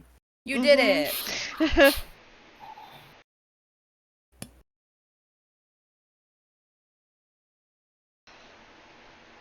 No, I'm proud of you for remembering. You're doing so good, babe. Everybody be very proud of Altaria for being a human. Yay! Yesterday they had to put together a several hundred-pound piece of machinery after a long day. Good job humaning there, Altaria. And look, there's a toaster. Yes. And there's a Thank- toaster. Toaster. Our local celebrity. Yeah. Yay. He looks... He's filled with such an emotion in this picture. I don't know what it is. He is in real life too. I don't know that he knows what it is either. Oh, he's rolled over. He figured it out. He's like, I figured it out. I rolled over. I just realized the AC is on and that's where the vent is, so he is in his happy place now. That's right. Ah, freezing. Isn't it cool? This is the cat that always tries to get in the fridge first opportunity, so.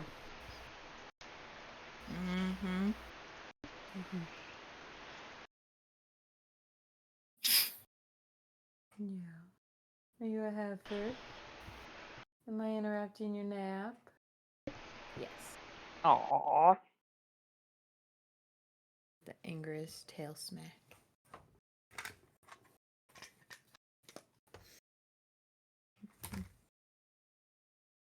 Yeah, I was like, I know the names of the continents. This is Erelon. This is Lyrene. Had them backwards. No worries. The little meow meow. He was sleeping in his house earlier, and he came down for lunch with me, so.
y'all are all back, we could start in a minute. Yee.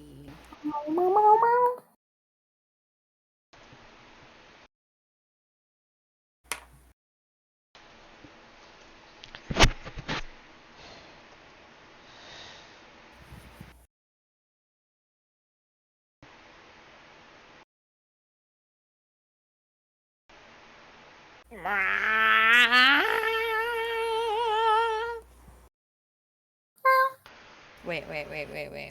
Is that the THX? Oh, I wonder.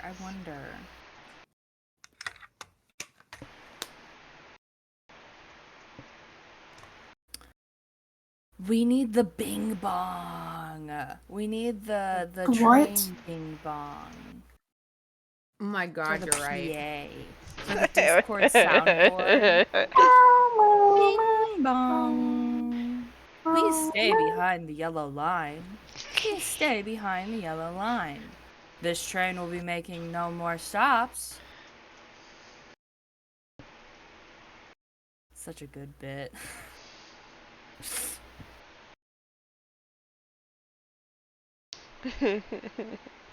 Bing bong.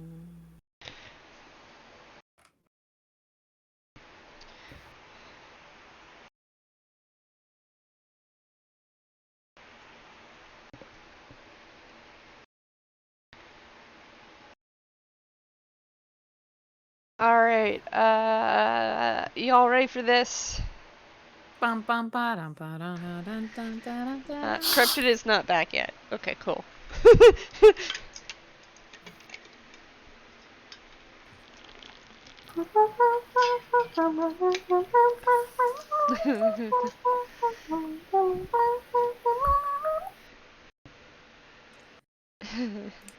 Bing bong. Oh my god, you can add files. I understand now.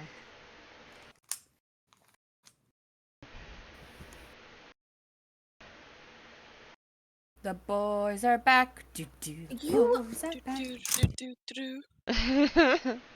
Altaria's fighting. The boys. Oh, we're fighting. Oh, yes. Yes. Okay. Everyone's here. Everyone's back. Alright, so after completing your tour, and two things you'll notice of the tour is only the first and second levels of this museum are open to the public. And there doesn't actually appear to be a way to get up to the third floor that you saw from outside. Nice. Well- I would like to pose a question. Uh-huh. How does Revelry be like, alright, turns to everybody like, alright, we gotta fight. So, I'm getting to that. Awesome. And after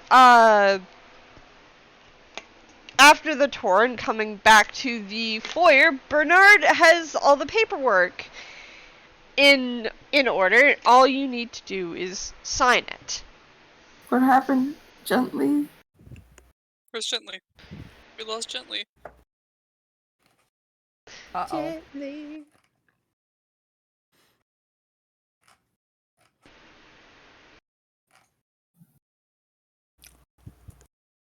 Welp.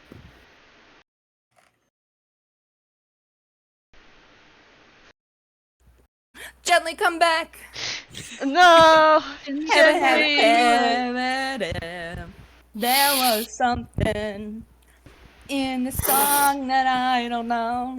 Gently come back. I'm gonna sadly eat my brownie.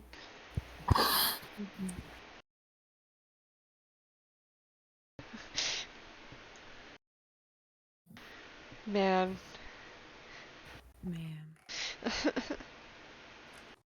Well, Technical difficulties, my friends. Mm-hmm.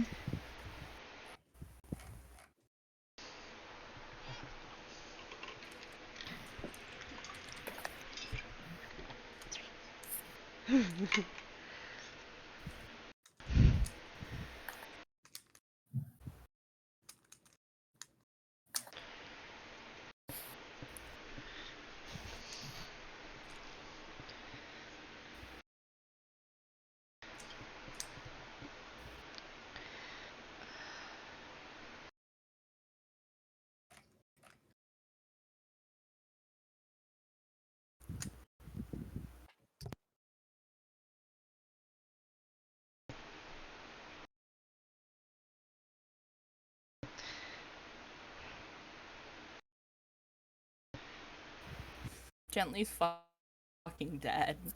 Yeah, man, This is really awkward. it is. Like dead a little. You know what? We'll catch them up when their internet comes back, cause that's obviously what happened. Okay, so you guys get back to the foyer. You gotta sign the contracts. And then there's like a do for like 20 minutes as both Gwyn and Dubhán sit and read theirs like out and like discuss Out loud. pros and cons with each other and like start making amendments and like You can't You make know. amendments to the contracts. Sorry. what kind What Are kind of you contract sure? is this? They're being hired as contractors. Arguably, like, the museum needs them a little bit more than... Okay, well, you talk with Bernard about it then. Listen, I'm just here for the fair treatment of our trained twins. Yes. They deserve a union. You We've learned. should be glad I'm not threatening unionization. Damn it. They are independent contractors. They have bargaining rights. They do. What the contract says is that any and all gold, silver, or copper you find on the job is yours. Alright, I'm gonna be real. You do not actually have to sit and list out everything, okay? Are they magical contracts? They are magical contracts. In fact, as you're arguing the magical, as you're discussing the magical contract, the wording changes. So, the magic items, in the contract, it says you have to, Oh, hi, sorry. did your internet die? No. It was cat. Oh. A cat sabotage. Yeah, cat sabotage, exactly. So, we're just Sorry. discussing the contracts that you guys are going to be signing now. Okay. So, all gold, silver, and copper that you find on the job is yours. All of the magical items, you need to bring them back to the museum for them to be identified. If they are, extra planar, they stay with the museum, otherwise they are yours. Okay. So anything extra planar goes with the museum. Anything else is pretty much ours to put up on our shelves, our little knick-knack shelf. Yeah, or you want to use them because Awesome. they're magic items. No, Maestro will probably put them on the shelf because that's just the way he is. There is an explanation of basically the two kinds of jobs you'll be sent on. Really three kinds of jobs, because sometimes museums will get requests to take care of monsters, but you guys don't have to take those.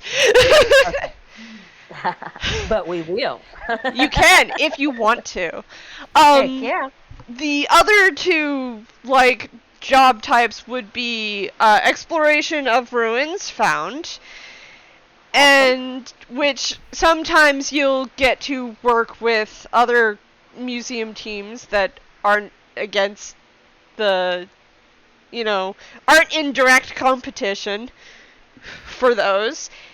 And then the third type would be heisting other museums. Crime, yeah. crime. Crime. And yeah, Yes. that's the contract you're signing. Awesome.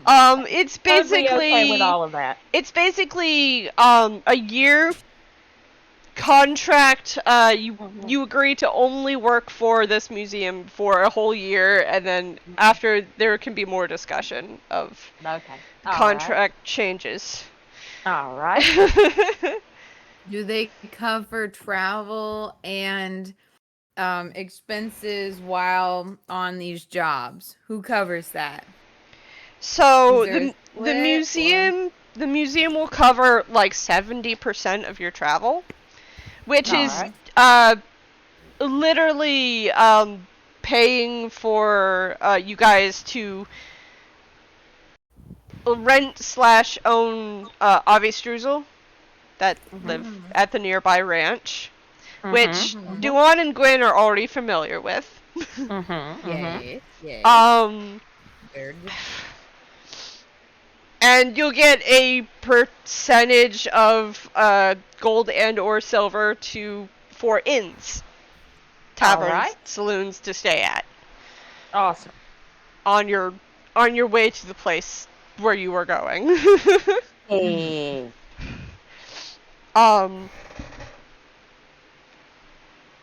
Starting out, you'll get gold to, like, starting out on a journey, you'll get gold for, like, if you want to buy, for example, necessary provisions for travel. Things like rations and healing salves. Stuff like that. No, I got you. Okay. Water.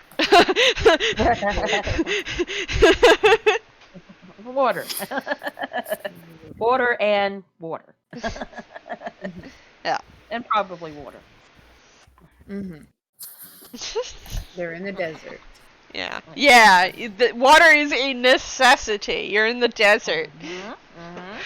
Water. Water.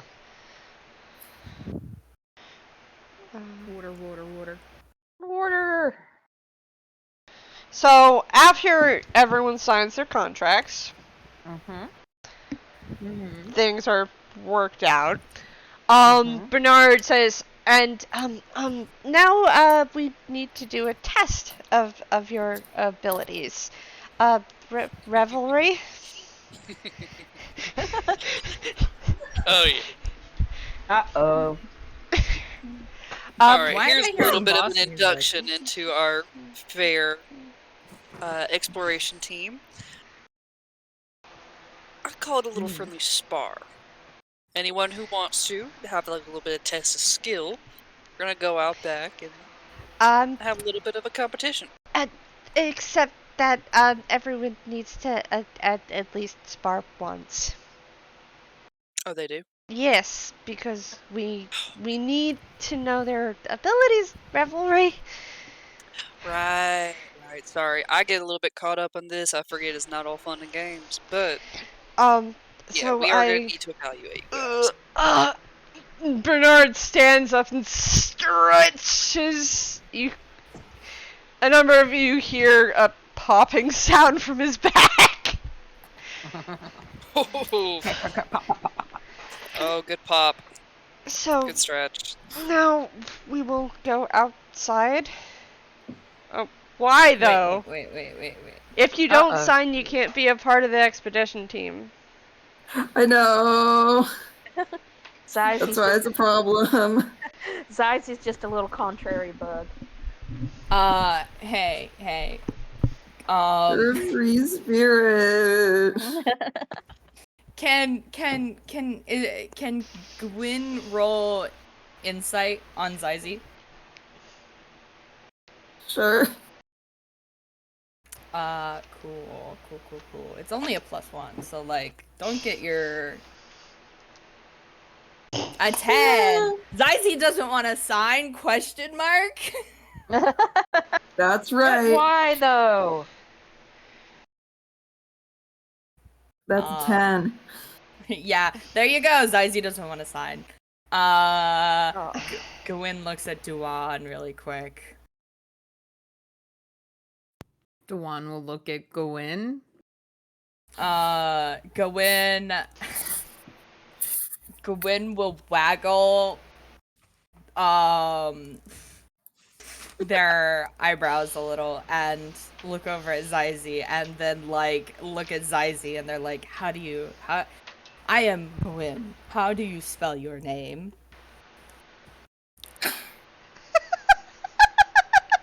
E-U-B. No, I am Gwyn, not you.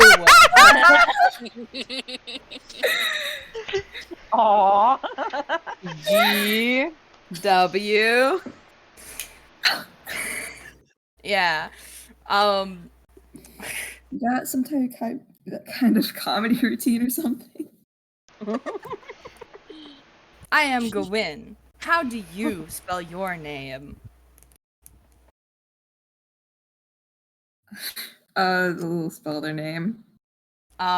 So Gwyn will switch from writing with their left hand to writing with his right hand, and then like really like in an attempt to be like crooked or like write not like normal, they slowly scrawl out spells Zyzie's name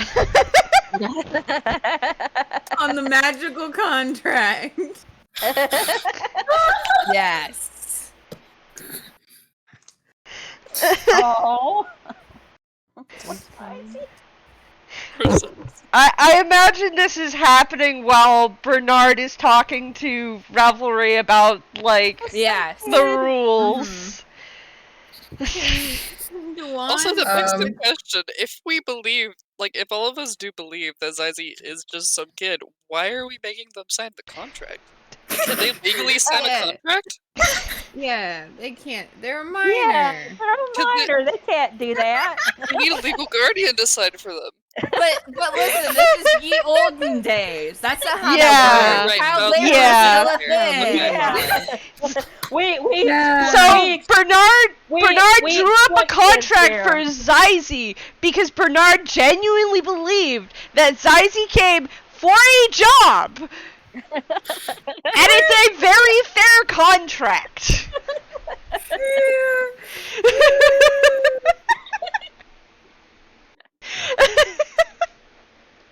Whoops. You have to sign the contract to have the job. We exploit children here, sir.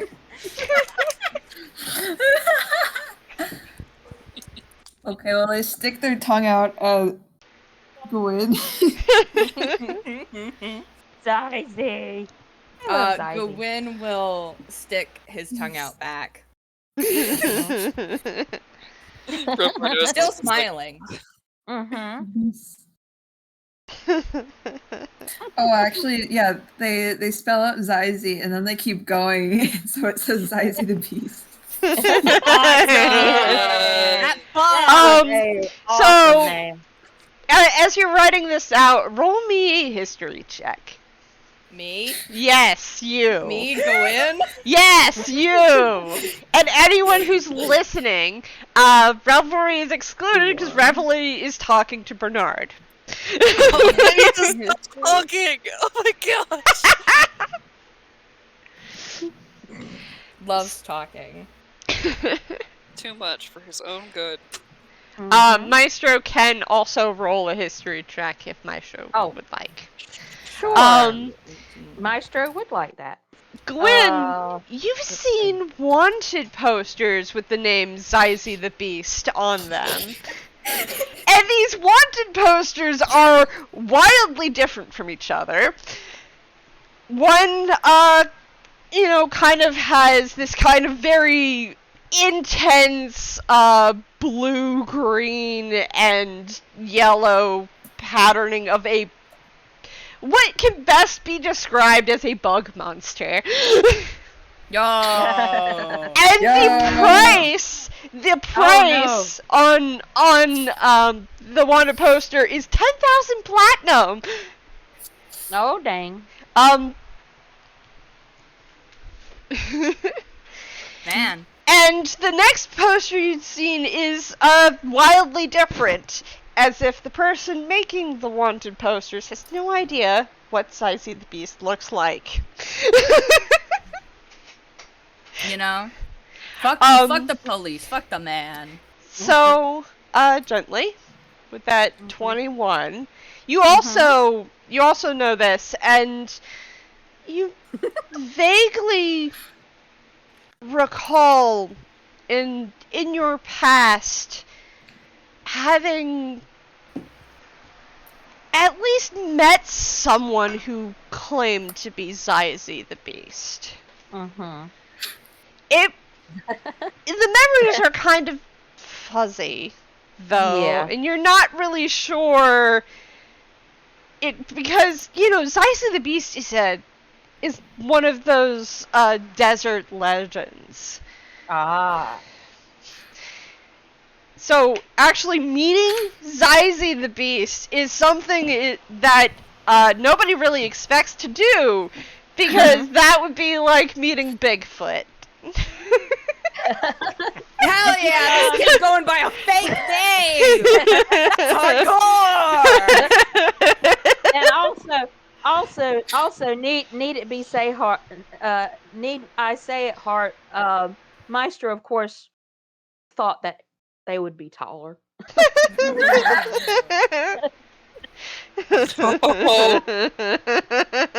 Zyzie likes to think it's more like a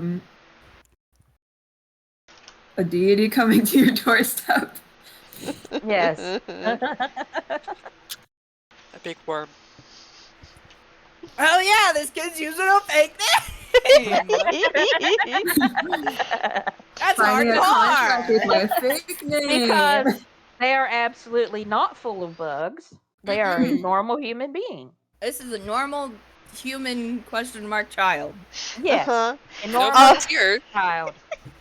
Exactly. No bugs here. That's Gwyn, right. as you finish signing the contract, it reacts the same way. when you signed your own. Ha! These contracts ain't shit.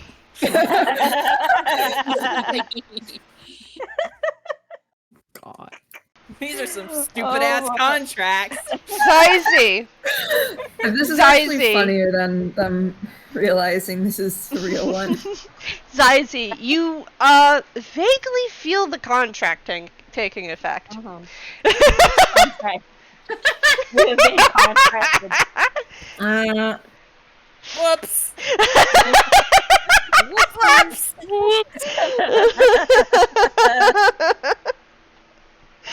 It has been signed for you. Oh no. What does that mean? Now, who was it that signed for that got Zyzie to sign? Which one was it, Gwyn or? Gwyn signed it. Gwyn.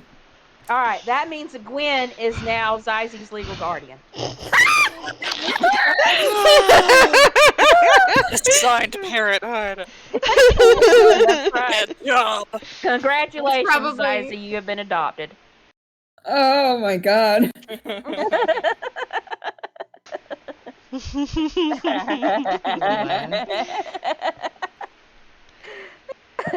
This Oh. train car just picked up a caboose.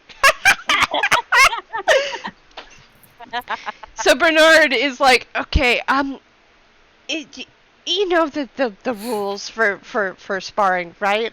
Revelry, we went over them since last time. To the death? Oh, yeah. I am going to No! the death? No, Yes, no. to the death. Wait, no, hold on. Sorry, that was the last one. Wait, hold on. We had to change those rules. We're not having anyone go to the death. I am know. Gwyn. I Those just luck forgot. rules? I got excited.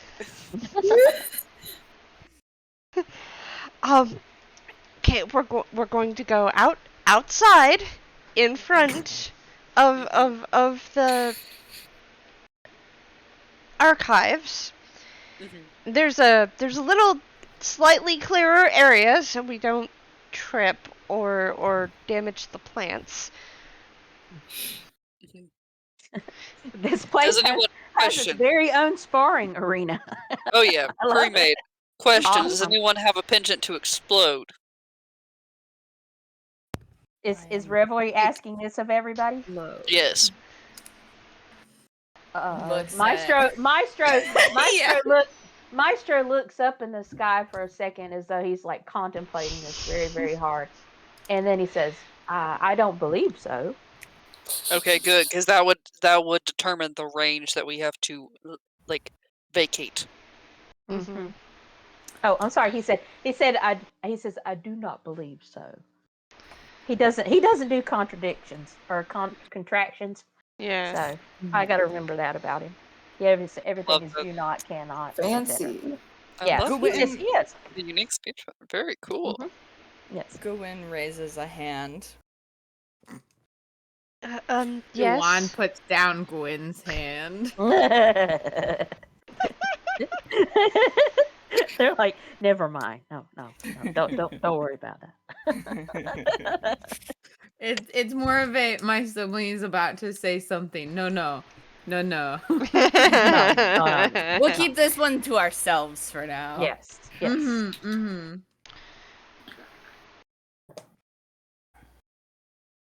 All right. So after you. Revelry goes out. He is very excited. Fucking Gwyn is practically skipping. Yes. All right. Everyone goes out to the fenced off cleared area outside in front of the extraplanar archives. It's off to the if you're looking at the archives, it's off to the left. Oh, excuse me just a second, guys. Oh, In a bush.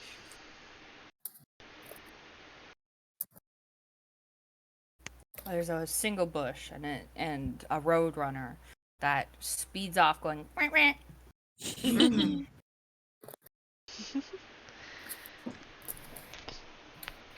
Just walk careful. It'll be fine. I need to write down notes at the moment, so. I'm pulling up every single page that I need right now so that I'm ready. My bad. Oh yeah, that's the one thing I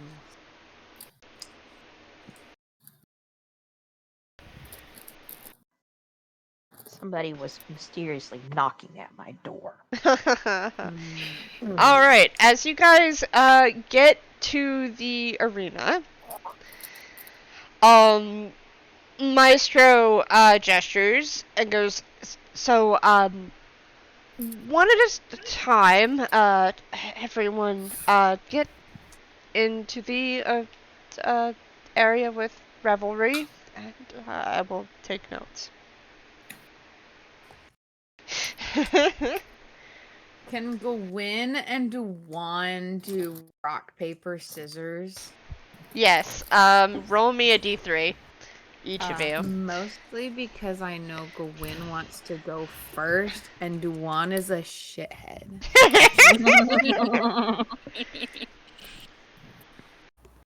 Wait, did you say all of us roll or no? Just No. Just these two. They're having an intense rock, paper, scissors So, battle. 1 is rock and 3 is scissors. Ah! I am Gwyn! You cheated! I did not! Cheater! Would I do such a thing? But because I am the nicer sibling, you may go first. No, I am Gwyn. You won. And I am using this win to send you in first. Good luck. I am Gwyn. I will surely do my very best to have a very serious battle. Dubhán will salute Gwyn. Gwyn will do an angry little salute back. But then, like, turn around, still smiling, and just, like, at Revelry like, I am Gwyn. I would like am to Revelry. fight you. Excellent. Alright, you two, roll initiative. Awesome. Okay, so what are the rules here? What are we allowed to do? What are we not allowed to do? So, Kill. if you take someone down to a quarter of their health, the spar is over. You can't use anything fatal, so you have to be very careful if you're casting magic. So I can't use my fucked up little psionic blast. You can use it, but you have to be careful with it. Please don't blow my head up.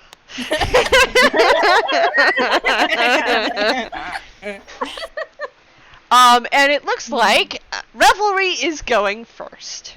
How far away? How far away are we from each other? So you would have been, 30 feet between you. Okay. Yeah. I'm gonna say for Revelry's attack, correct me if I'm wrong on how Eldritch Blast works. You get 2 beams, correct? At 5th level? No matter if... I think so. Okay, perfect. Let me double check. I mean, no matter what, he's still gonna do it. But you see Revelry do that, like, you know, the dramatic thing where you, like, rest your hand, like, Yep. wiggle your fingers over the holster. It's still empty. And then right before he goes, he does the quick draw thing, and a gun will just, like, manifest out of, like, sand and just appear. Yeah. And he's gonna fire 2 Eldritch Blasts. Yep, roll me 2 Eldritch Blast. Roll to hit. That's Alright. so fucking cool. Leave that as a plus. Yes. Does a 22 hit? Yeah. Okay. Go ahead and roll that damage. Yep, roll your damage. 1d10. That's 7. And then second one does a 16 hit. Yes. Okay, and then here's the damage. 2! So 9 damage total. So what do Awesome. these beams look like for us? Oh, shoot. Describe for us. Let's see. It almost looks like gunpowder to like the untrained eye, but if you look closer, it looks like almost this grayish black iridescent sand that seems to be like almost like crystallizing in the air and just like firing out this projectile. That box! And also, wait, I have a little guy here. Let me pull up the Pact of the Raven Queen. I don't think I can move anything else. Let me see, I forgot what this guy can do. I don't know if I can move him on a bonus action, but really quick. Yeah, we'll see. Okay. This is why we're doing I this. have to roll initiative for the Raven. Yeah, roll well. initiative for the Raven. Or, well, for the Hawk, I Or the suppose. Hawk. Roll initiative for Mayhem. For Mayhem. Oh gosh, what are Mayhem stats? Hold on. Hawk 5. I am not prepared. Use not prepared. use the Raven stats. We're just Okay. flavoring it as a Hawk. I think, do they have the Raven stats written here? Okay, Raven. Does it have I'm sorry, I was not prepared for this. Let me pat, look. Oh, pat. so it assumes the form and game statistics of a Raven. Okay, so I'm going through. Okay, that's a little bit more balanced. Either way, it has better decks than me, so this is funny.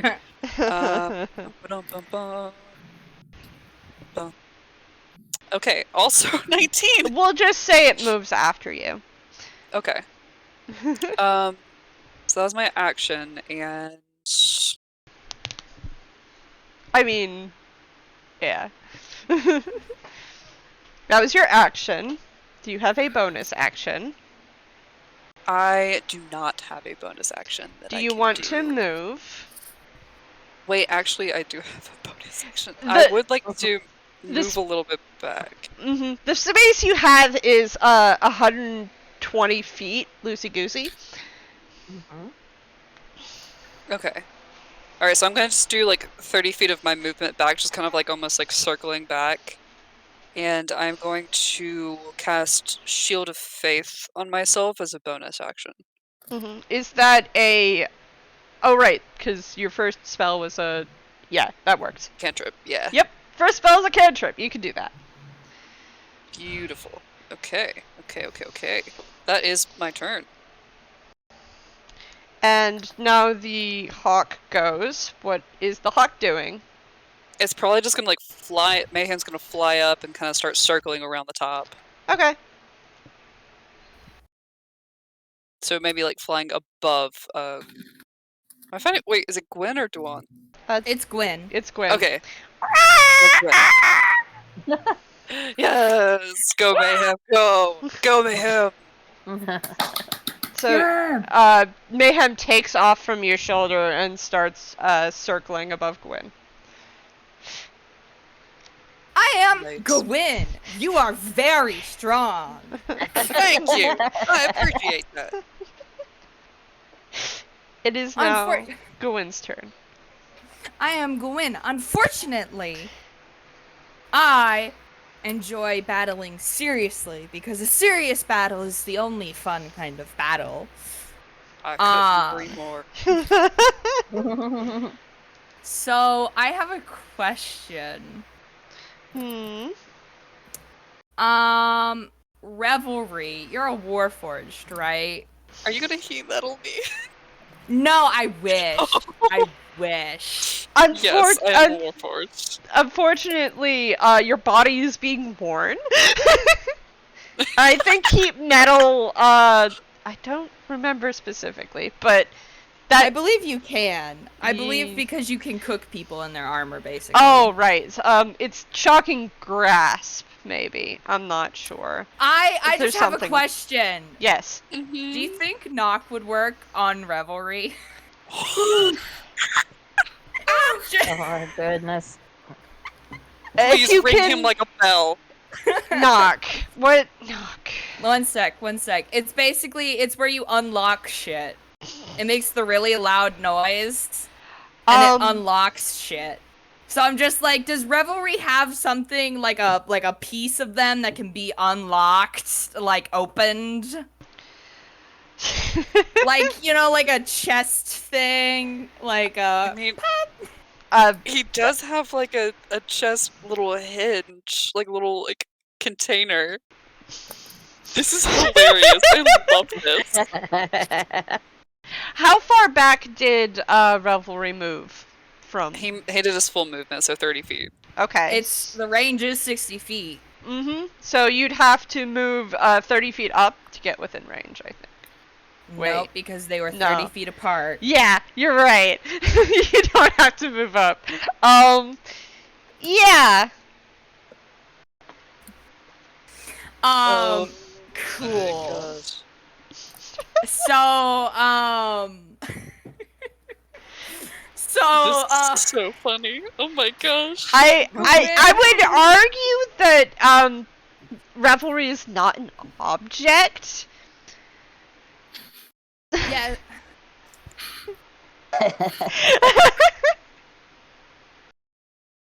I mean, you have me there.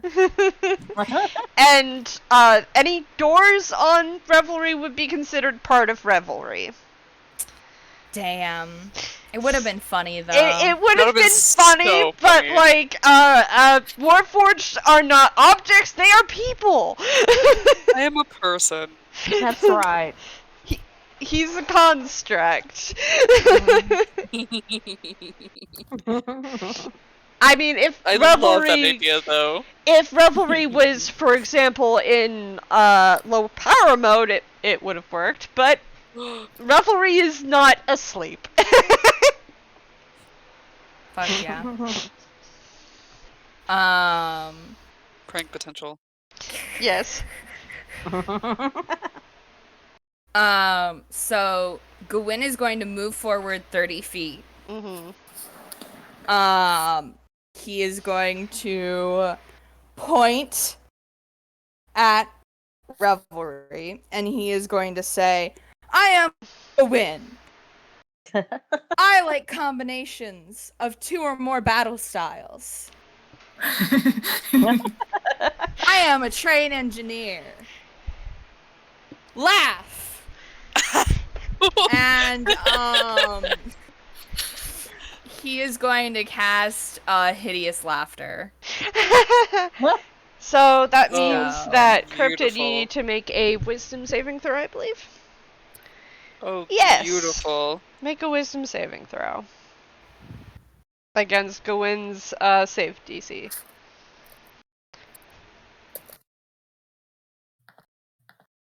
That is an 8, my friend. That does not work. fall you prone. fail. And start laughing. You can hear the like gears and Revelry just start turning, like clocking into overdrive because he's laughing so hard. Aww. Oh yes. Nice. He's like, I thought you were just introducing yourself. I don't know why that was so funny.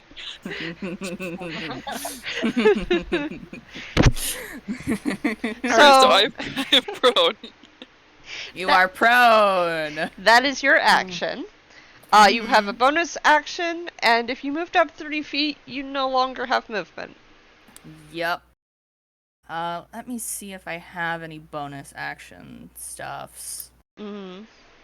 I wish you could sort these by whether or not they're a bonus action. Mm-hmm. Ah, that's a healing thing. I could probably use that on myself, huh?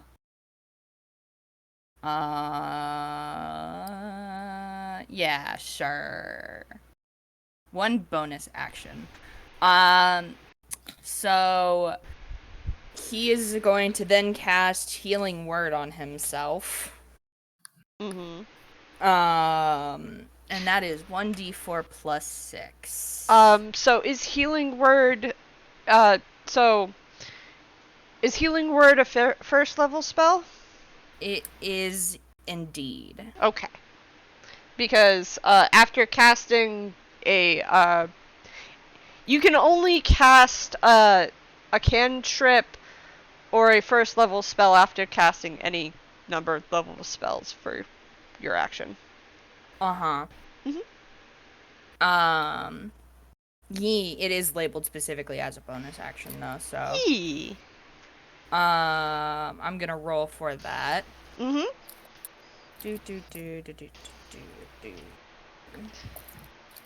Cool, so that's 7 of those points back. What does that look like?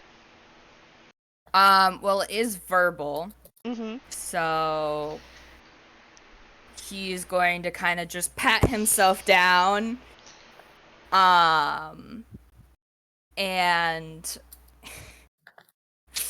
he is going to kind of do like a snaps heels together and do like a little motion and pull out his quarterstaff and go, I am Gwyn. I am not done yet. And it kind of just looks like, I guess, like droplets of water as he pats himself down. Like, kind of just like on contact, kind of just like from where he pats himself down. And That's it so turns into cool. nothing. That's so cool. So it's your turn, Revelry. Yep. You are prone, my friend. And everything is very funny. Everything is very funny. You're incapacitated. At the end of your turn, you can make a another wisdom saving throw. I would love to make one. Yes. Make the wisdom saving throw. Let's see it. Oh gosh. This is gonna be really funny if you just can't stop laughing. Nope. This is gonna be really funny. This is really funny, guys.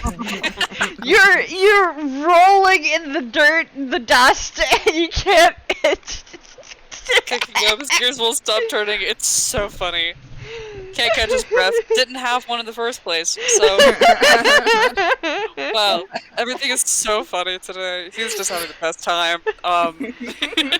He's What? just gonna sit there. Yeah. So what is Mayhem doing? Mayhem is going to dive bomb. Okay, roll an attack for Mayhem on Yes, that's Gwyn. plus 4 to hit. 10. A 10 does not hit. So Gwyn, you hear that, "Ah!" and as the hawk dives to attack you, you just step out of the way. Yeah. It's like one of those like comic things where it just like boom.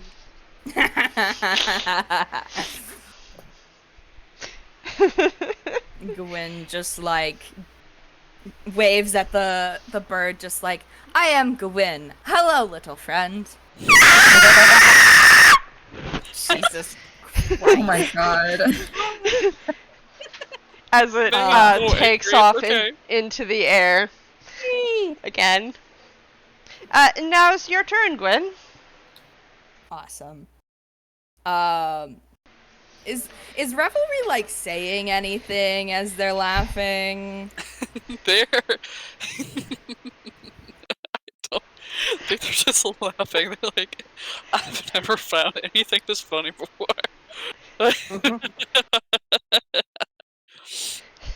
So not really.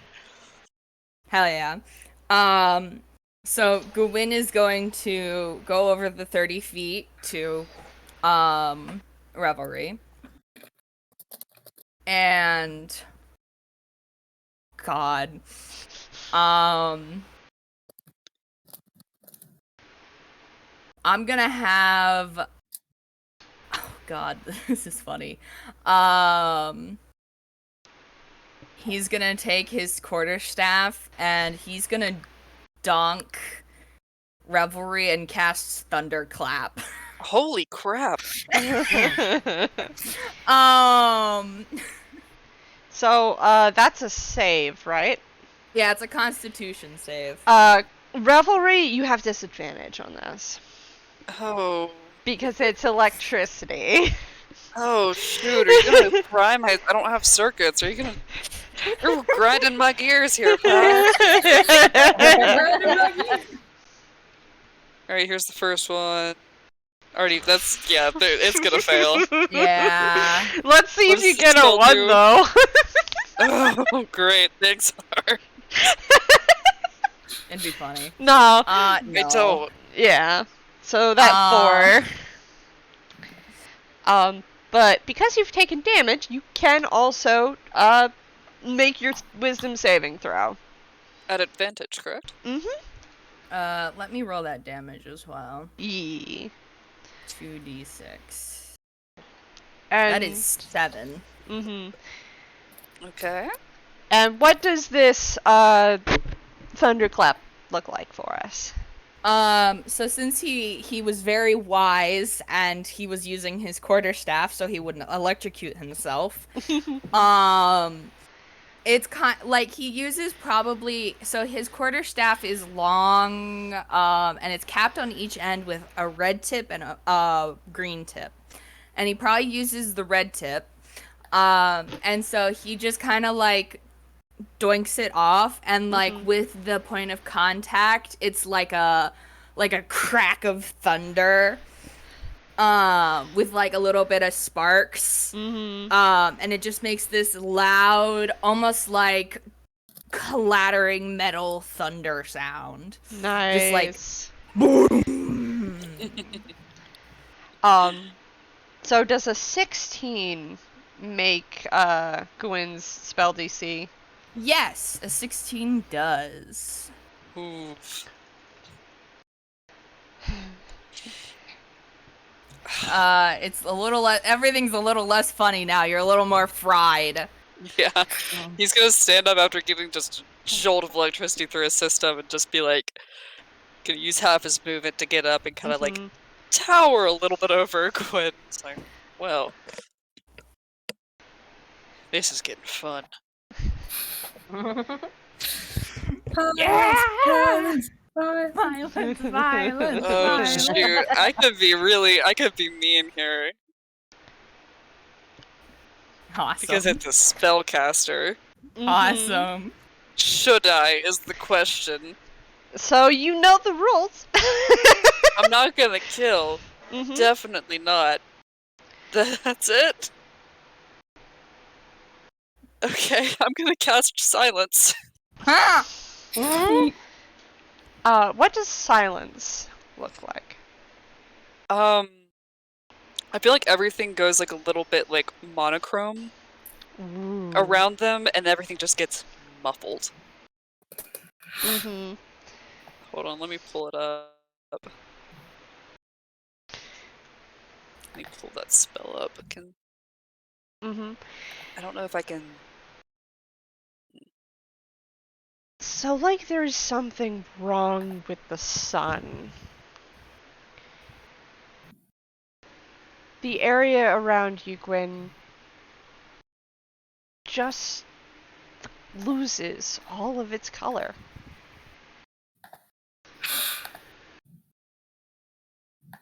Yo, fucked up. I'm starting to realize that Revelry could be a little terrifying. Yeah, of course. Of course Revelry can be terrifying. And then he's just that is his action. Mm-hmm. And I don't believe I have a bonus action that I can utilize, so I'm going to have Mayhem go in for another one. Okay. Another Roll. excellent attack. Roll an attack. 11. An 11 does not hit. She's improving, slowly but surely. Mayhem's cry is strange because instead of being muffled through the silence, it's piercing. But that also helps you avoid it. Yeehaw. Yeehaw. Yeehaw. Gwyn tries to speak and then like pauses and is like, my main bit. So sorry. and then just kind of like shrugs and grips his quarterstaff like a baseball bat and takes a fucking swing Yeah. at Revelry. Yeah. So let's see if he can hit. Mm-hmm. Does an 11 hit? No. Damn. Darn. So, your swing connects, but the vibrations shake up your arm, and there is absolutely no effect to Revelry, who is made of metal. Mm-hmm. Revelry. Do you have anything else for your turn? I think Movement. Gwyn's gonna use that 30 feet of movement to go backwards. Yep. And as about 10 feet out, as you walk about 10 feet, the last 10 feet, suddenly there's sound again, and everything is bright and colorful except for that 20-foot cube in front of you Nice. of monochromatic. Uh-huh.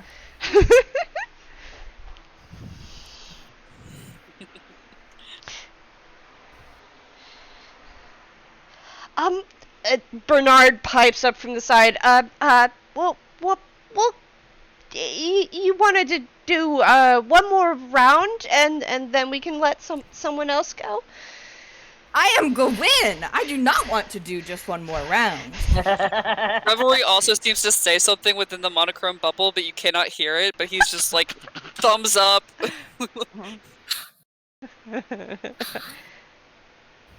A serious spar should go until someone concedes. Revelry nods. Okay. It is now Revelry's turn, I think. Alright, so 30 feet away from me? Yep. If you're standing like at the edge of the silence bubble, because you said you were in it. Mm-hmm.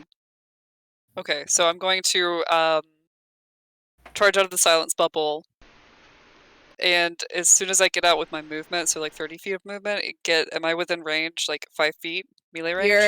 You're 10 feet. 10 feet away? Yeah. Yeah. Okay. Wait, so I thought you were within melee range with me before you backed up. Yeah, actually. So if you move to follow, you'd be in melee range. You would be in melee range again. It's a 20 feet cube. Mm-hmm. So you're 10 feet out of the silence cube, the baby jail. Yeah, the silence cube is now behind you. But yeah, you are now up to Gwyn again. You have caught up. Okay, I'm making sure I have the...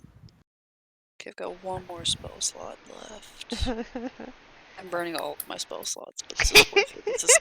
This is fun. Revelry, as soon as he gets out of the silence bubble, is going to... You're going to see the gun in his hand almost like dissolve into like sand. And he's going to reach back and pull out the great axe on his back. Uh-oh. And he's going to cast... he's gonna... I don't know why am I doing this for a spy? No, do it! Do it! Wrathful Spite, and he's gonna attack. Okay, so what does Wrathful Spite look like on your battle axe? Oh, that is a good question. Oh, dang. Hold on, let me look at the spell. I do have a question. You're using your Warlock spell for this, right? No, I'm using a Paladin spell for this. Okay. So that would look different from your Warlock spells. So this one looks almost a little bit like... Almost a little bit like extra planar. Like it almost looks like this... mirage, like desert mirage kind of. Fuck yeah. But it's like solidified and almost like jagged on the edge of the blade. Mm-hmm. And it's, yeah, so that's what it looks like. As a hit, however, is the question. Mm-hmm. Roll your attack.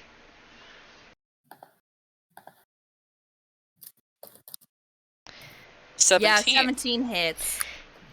So as Revelry swings, the jagged pieces seem to lag behind a little bit, like it's scratching the air.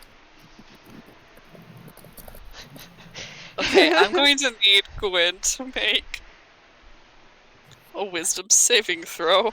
Oh, yay! I love that. You know why? Why? Straight D20.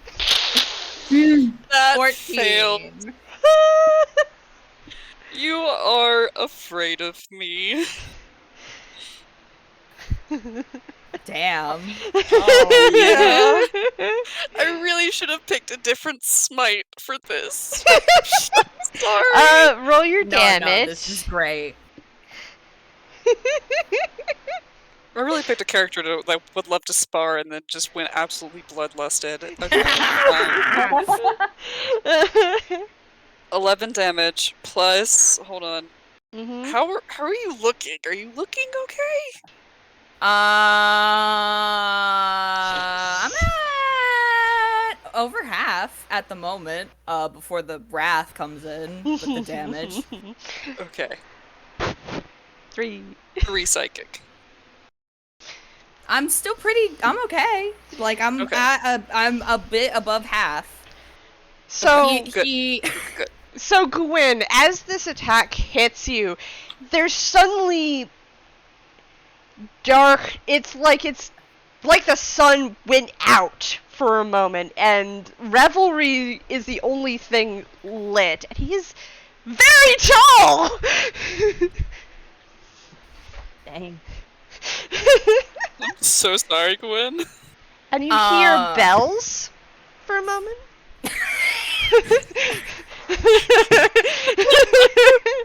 Oh gosh.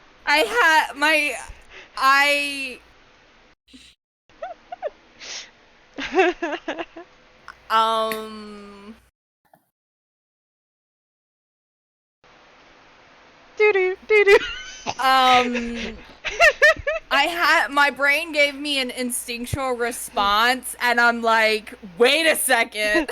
Yeah, it's Mayhem's turn. What's Mayhem doing?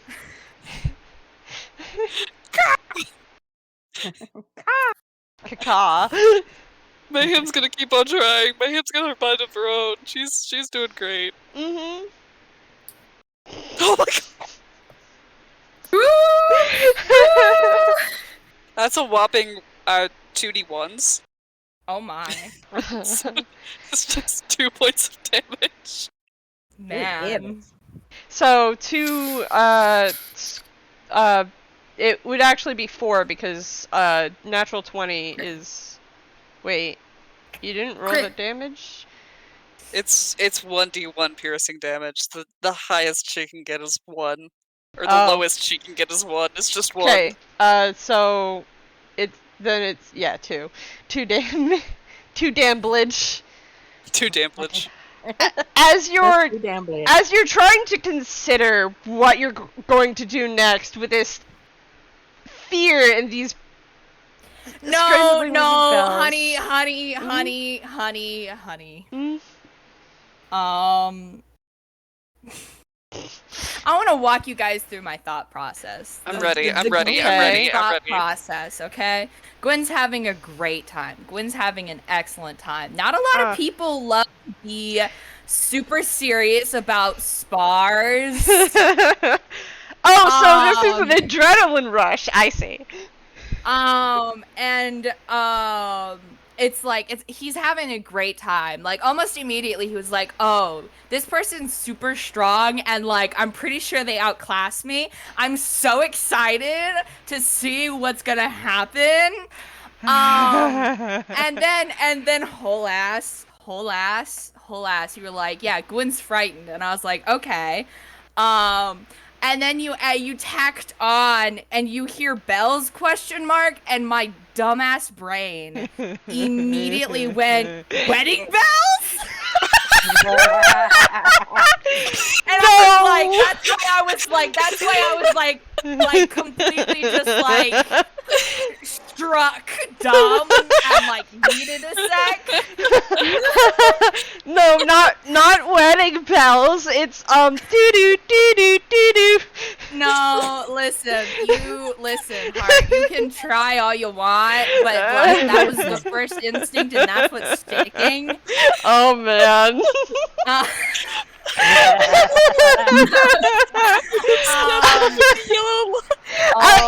Okay, so as you are frozen in some kind of emotion, Mayhem strikes you. Perfect. Oh my gosh. And now it is your turn. You are frightened. You cannot move closer to Revelry, and your attacks within. If you can see him, your attacks are at disadvantage. This is mechanically what happens. I think Gwyn has just kind of just stopped. And like his expression like there's it's unreadable. Like it's like the smile on his face has like frozen. Like it's like pure instinct is keeping it on his face. Like his expression is just like frozen. And he just pauses. And he goes through his pockets for a second. And he just like he's got like a bird swooping around him and stuff, and he's just in his own. And he just looks at Revelry and he's just like, I am Gwyn. I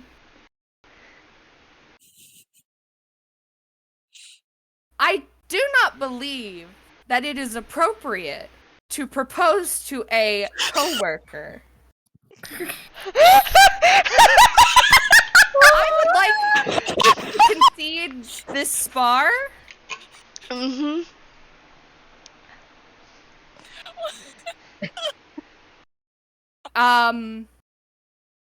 That is all. Yeah, you can exit the ring now. Bernard says, just Rebel's like. steady there. He's like, Gwyn just like turns and like almost robotically walks over to Dubhán. Who has his head in his hands? Like, why?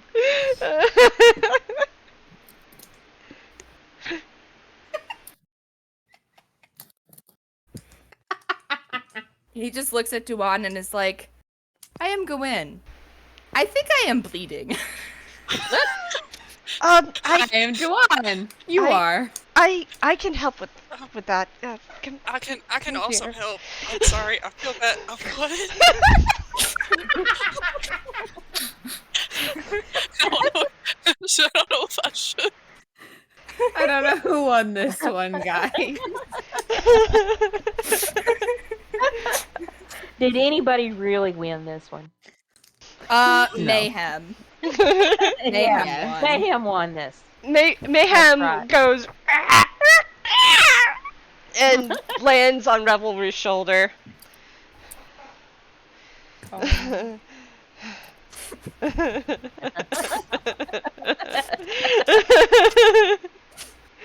sorry for completely derailing everything. Derail. Hey, derail. So Bernard's gonna come over and start helping with Gwyn's wounds. Who would like to go next? I would like to point out that my computer just blue screened, which is an accurate depiction of what is happening with the right now. Oh my gosh. Oh my gosh. That's hilarious. Oh my I think it really is a matter Oh my of not necessarily God. who's gonna go This is next, it's lovely. who's gonna like put Revelry's brain back together. Yes. Revelry's just like, Dubhán can go. I think it's fair that Dubhán needs to like apologize from Gwyn's No. Gwyn No, will no. apologize. No, Yeah. okay. All right. I think I Dubhán need is to heal just myself watching a the little TV. first. Yeah. Hold on. Good man. Dubhán is watching the train wreck. Dubhán is not getting involved in the train wreck. Dubhán is not driving this train. That is what a sibling is for. That's right. Okay, so Dubhán is going next. Yeah. Question mark. Things I was not expecting. This. Yeah, Don't baby. worry, it's already happened in the past. So Oh, dude, that was hilarious. That was Yeah. absolutely freaking hilarious. So I guess after a few minutes of Revelry just trying to put just reorganize his thoughts. Yeah. Dubhán, you Love can wins. walk into the ring, and I'll have you guys roll initiative again. Hold on, my computer's still working. Updates. Oh Holy blue screen. Oh, Don't worry, it does this often. It's okay. It's just Oh, gonna mood. stop. Oh no. no! Oh my gosh. Okay, I'll on my phone. Oh my gosh.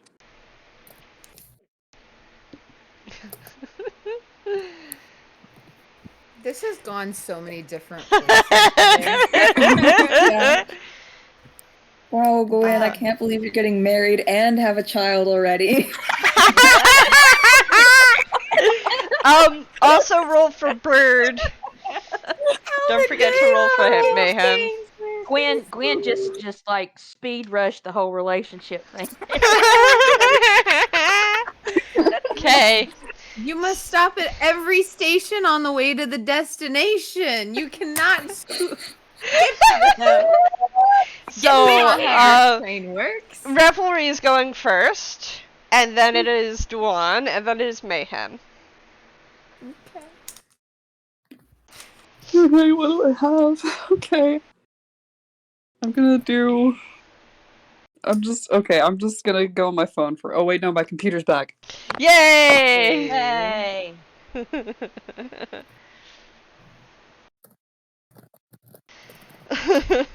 And I just realized I'm gonna have to restart everything. So on the phone it is. Okay. All right. I'm gonna fire 2 Eldritch Blasts 30 feet away.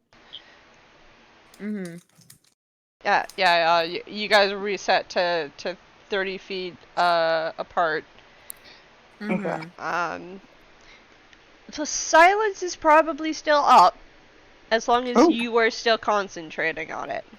I don't think that's concentration happened. fully broke. Yep. Okay. Cool. It's gone now. There's no silence. As soon as that happens, concentration's gone. Concentration's gone. Very well. Very well. So Does yes. a 15 Say again? Does a 15 hit? Yes. Okay, I'll roll damage for that one. Mm-hmm. 7. The other one.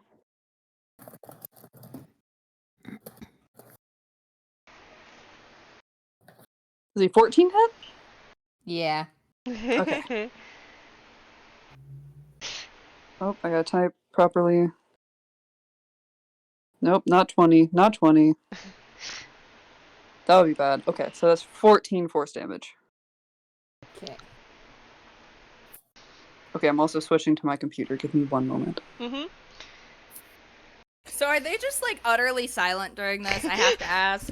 Like, has like the attempts at funny battle like chattering just completely died? No, I think when Dubhán gets smacked, Dubhán figures words out, but I think Dubhán was broken a little bit before that. Okay, so it starts completely silently. As That's not in Dubhán's script, Gwyn.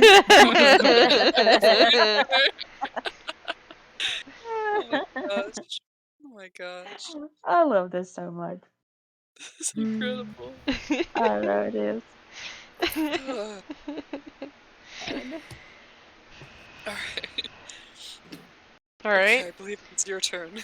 Mm-hmm. Oh, is it? Okay. It's Dubhán's turn now. Dubhán, finding their words, will kind of like shake his head and reset a little bit, and I found my thing, and say, I am Dubhán. You fought my brother Gwyn, who is a dumbass. You have done very well, but I will hopefully not propose in battle. I feel like if I get 2 proposals in one day, it might be a little awkward. That is a you problem, and Dubhán will do shout them apart. Oh, what's that do? So Dubhán is College of Siren, so Dubhán uses his voice to make a ranged spell attack against a target within 30 feet. Mm-hmm. It does 1d6 thunder damage on a hit. Nope, a 1d8, because we're 5th level. Mm-hmm. So I have to roll.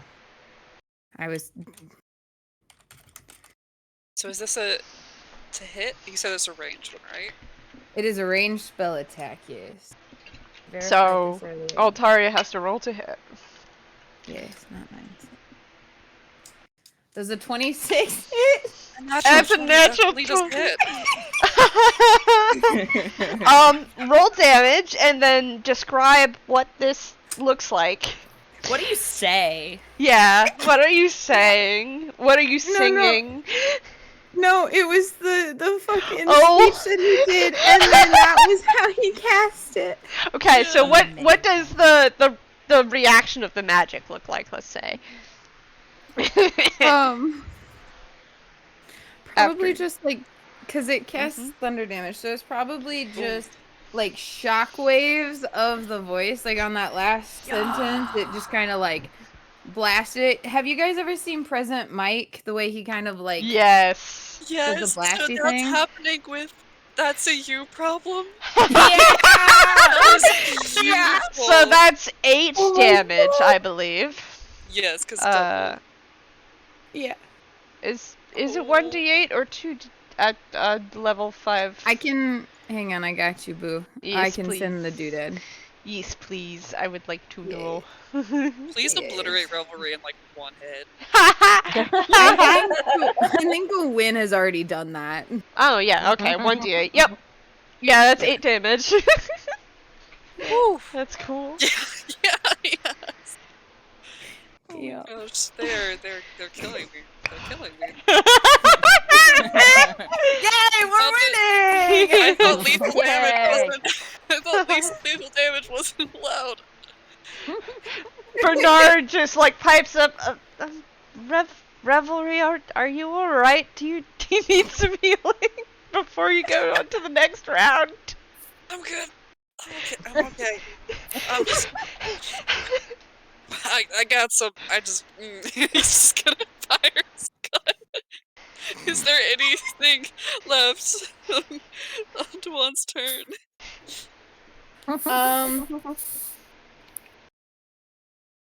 Oh shit. That's probably it. Hang on, let me double check. I forgot the bonus actions were a thing. Yeah, bonus actions, and you can move if you would like. Oh, the one is going to stay on this side of the yellow line. Thank you very much. I nope, mean- that's it. You could also move back if you would like. I don't think I moved up. You are 30 feet away. The one will move an extra 5 feet back. Alright. Nice. Okay. So it's now Mayhem's turn. Okay, so you're going to have Mayhem take off. Yes, and And how much movement does Mayhem have? Flying speed? let me. Oh no, all of my things got. Oh, everything got Here, I can pull up a Wait, no. Raven stats. restored. There we go. Where did they go? All right. 50 feet. Okay. So, Mayhem flies up and then dives to attack Dubhán. Yes. Make an attack roll.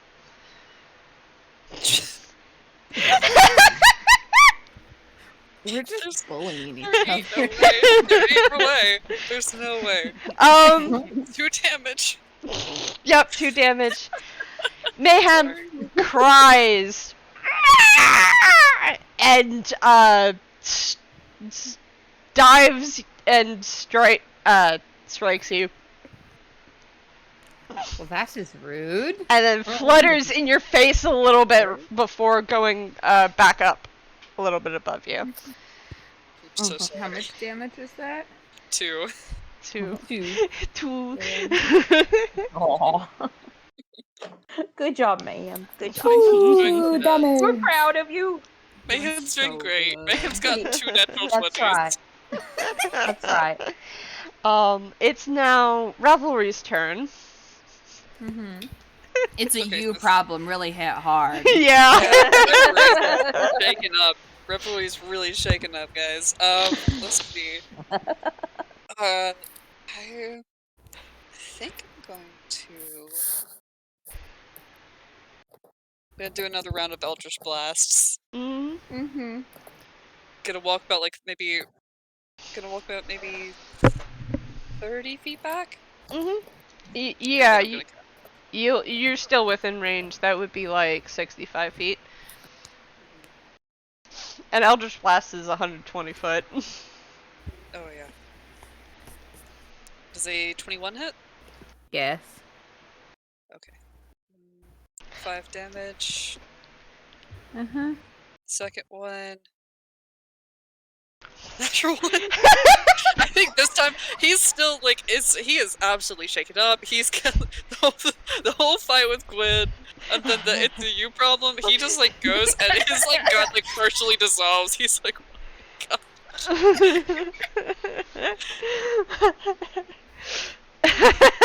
Did it. You broke them. Yay! Congrats. Congratulations.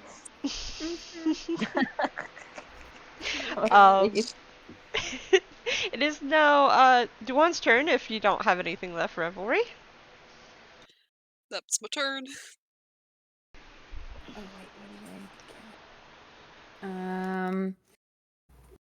Dubhán is still dying. Is going to cast, is going to cast Chaos Bolt. Is going to probably take a step forward and fling his hand out to point at Revelry. And cast does a 22 hit. A 22 definitely hits. So this has got to be very complicated. So I'm gonna. Oh. Yes. Whoa. Whoa. So it is described as an undulating, warbling mass. What does it look like? A fucking will-o-wisp. Honestly, yeah, like a purpley, like purple flame, like Shadow Ball. Yeah, yeah. Shadow Wolf. Hopefully this works when I roll. Okay, so it says, ironically, so you roll for the type of damage that it is. Choose one of the D8s. The number rolled on that die determines the attack's damage type. So you either get force or cold. Okay, I misread the way they've got the numbers. So we'll do like cold damage. Okay. I was reading to make sure I wasn't forgetting anything. Yeah, just cold damage then. So 7 cold damage. So as this chaos bolt hits you, ice creeps across your chassis. Revelry. Looks like blue fire and hits like ice. That is so cool. Oh my gosh. I think at that, like, Revelry's gonna start, like, cackling. It's like, you both are such good fighters. This is fun. And then Dubhán will probably move 30 feet forward, or with the whatever the step forward was, will finish off by going 30 feet in Revelry's direction. So you're now 35 feet away from Revelry. Okay. Is that your turn? Yes. It is now Mayhem's turn. What will Mayhem do? It's old tried and true. Roll an attack roll. Oh, thank goodness. So this time, Mayhem wheels and cries as it dive bombs you, and you, like your brother, steps out of the way. And Mayhem misses. Nice. And starts climbing into the air again. Mayhem, you're doing great, sweetie. Very proud of you.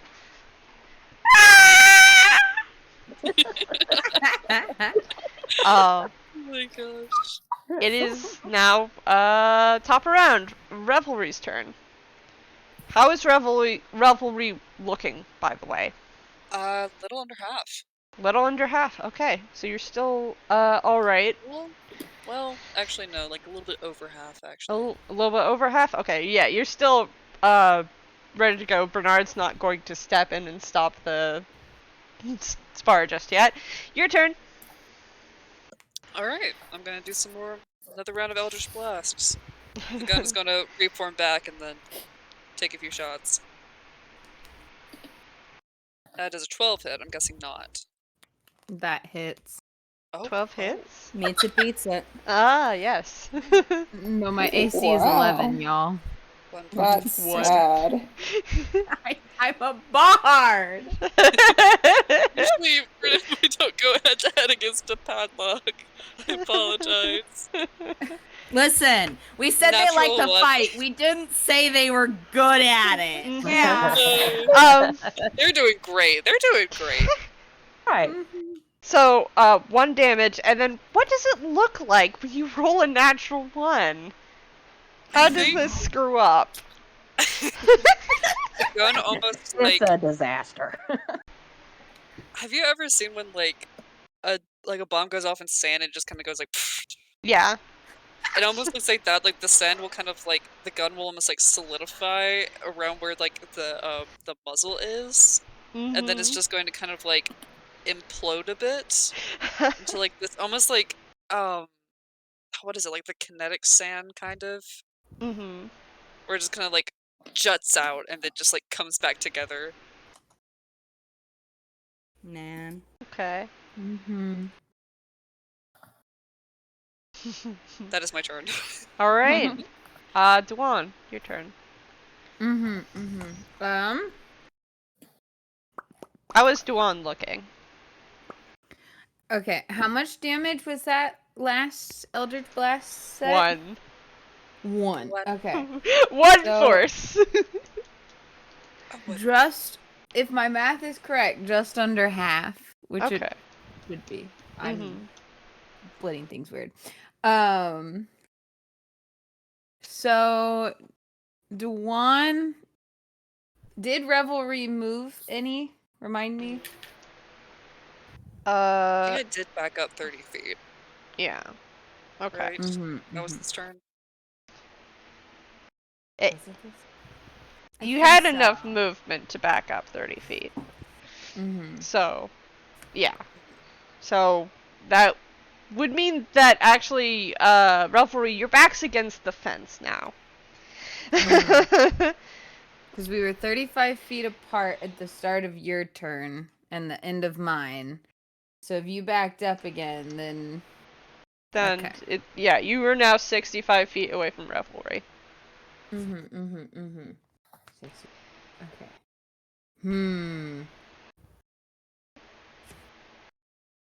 Hang on, let me check the range on this. We love to hear that.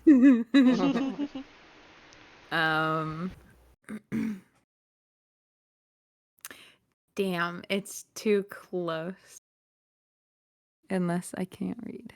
Within range, 10 feet. Okay, so in that case, Dubhán will go forward 30 feet to make it 35 feet again. He's approaching menacingly.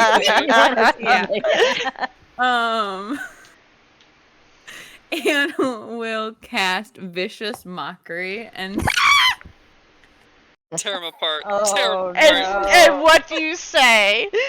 I'm trying to think for two. I am Dubhán, and why are you running? Ooh. Why are you running? Why are you running? Why are you running? Right, are you running?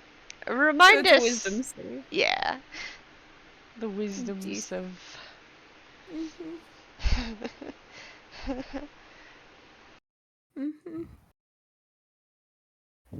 What is the save? Sorry.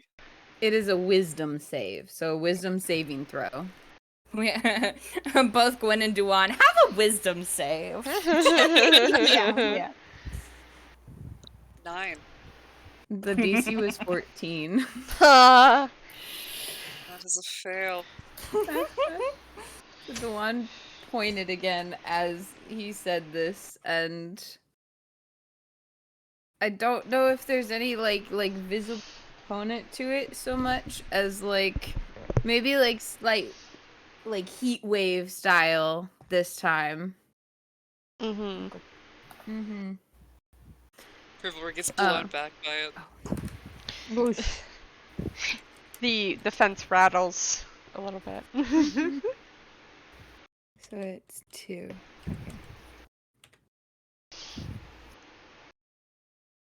And that is 6 psychic damage. Damage. Alright, hold on, I'm checking to make sure what the quarter of this is. Mm-hmm. Make sure.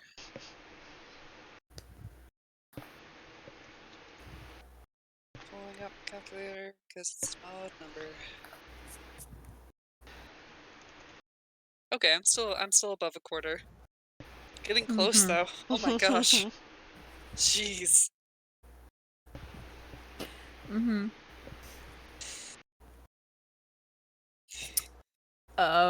And go ahead. No, go ahead. Oh, that was just it of Dubhán's turn. Dubhán is 35 feet away and still approaching, and because you didn't pass your save, you have disadvantage on your next attack roll. You didn't make the vibe check. He's coming. Yeah. Okay. DoorDash is almost at your location. Oh my god. This is incredible. Oh my gosh. Is that your whole turn, Dubhán? Yes. Okay, Mayhem's turn. Y'all know it. Y'all know what she's gonna do. Mm-hmm. 60. That One point of damage. Wow. Mayhem apparently isn't liking you for making fun of their ward very much. Mayhem, we can be besties. And Yeah, that's strikes you again. So fly by with their beak. Now it is Revelry's turn. He's not like, oh, you make a fair point. He's gonna start approaching. Anyway. He's gonna take 2 shots. He's gonna do one before, like, he's gonna walk 15 feet and take both, like, no, sorry. He's gonna walk, like, 10 feet, take a shot.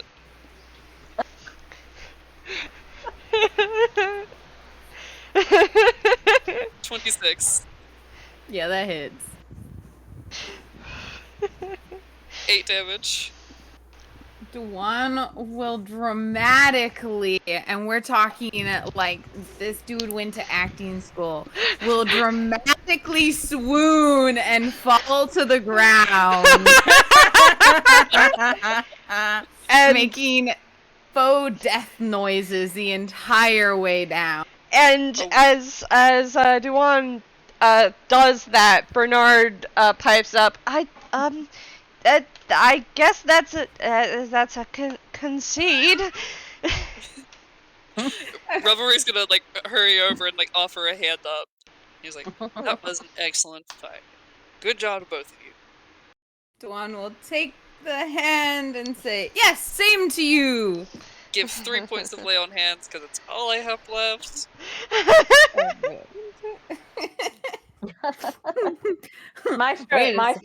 Maestro claps politely. What does the lay on hands look like for us? Looks like this. I know I'm. Actually, wait, no. Lay on hands is a paladin ability. Yeah, it is. Okay. So it almost looks like.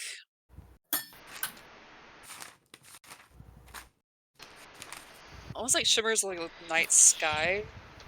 Where, like, it almost, like, darkens a little bit as ever, like, when they make, like, when they, like, touch hands.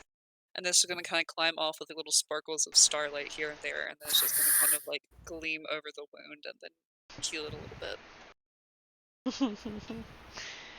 That's cool as shit. That's so cool. Bravo! Excellent job, you two. That was the most fun I've had in years. Revelry, do you need to heal? He's, like, sparking out of, like, one eye. He's like, no, why do you ask? Come here.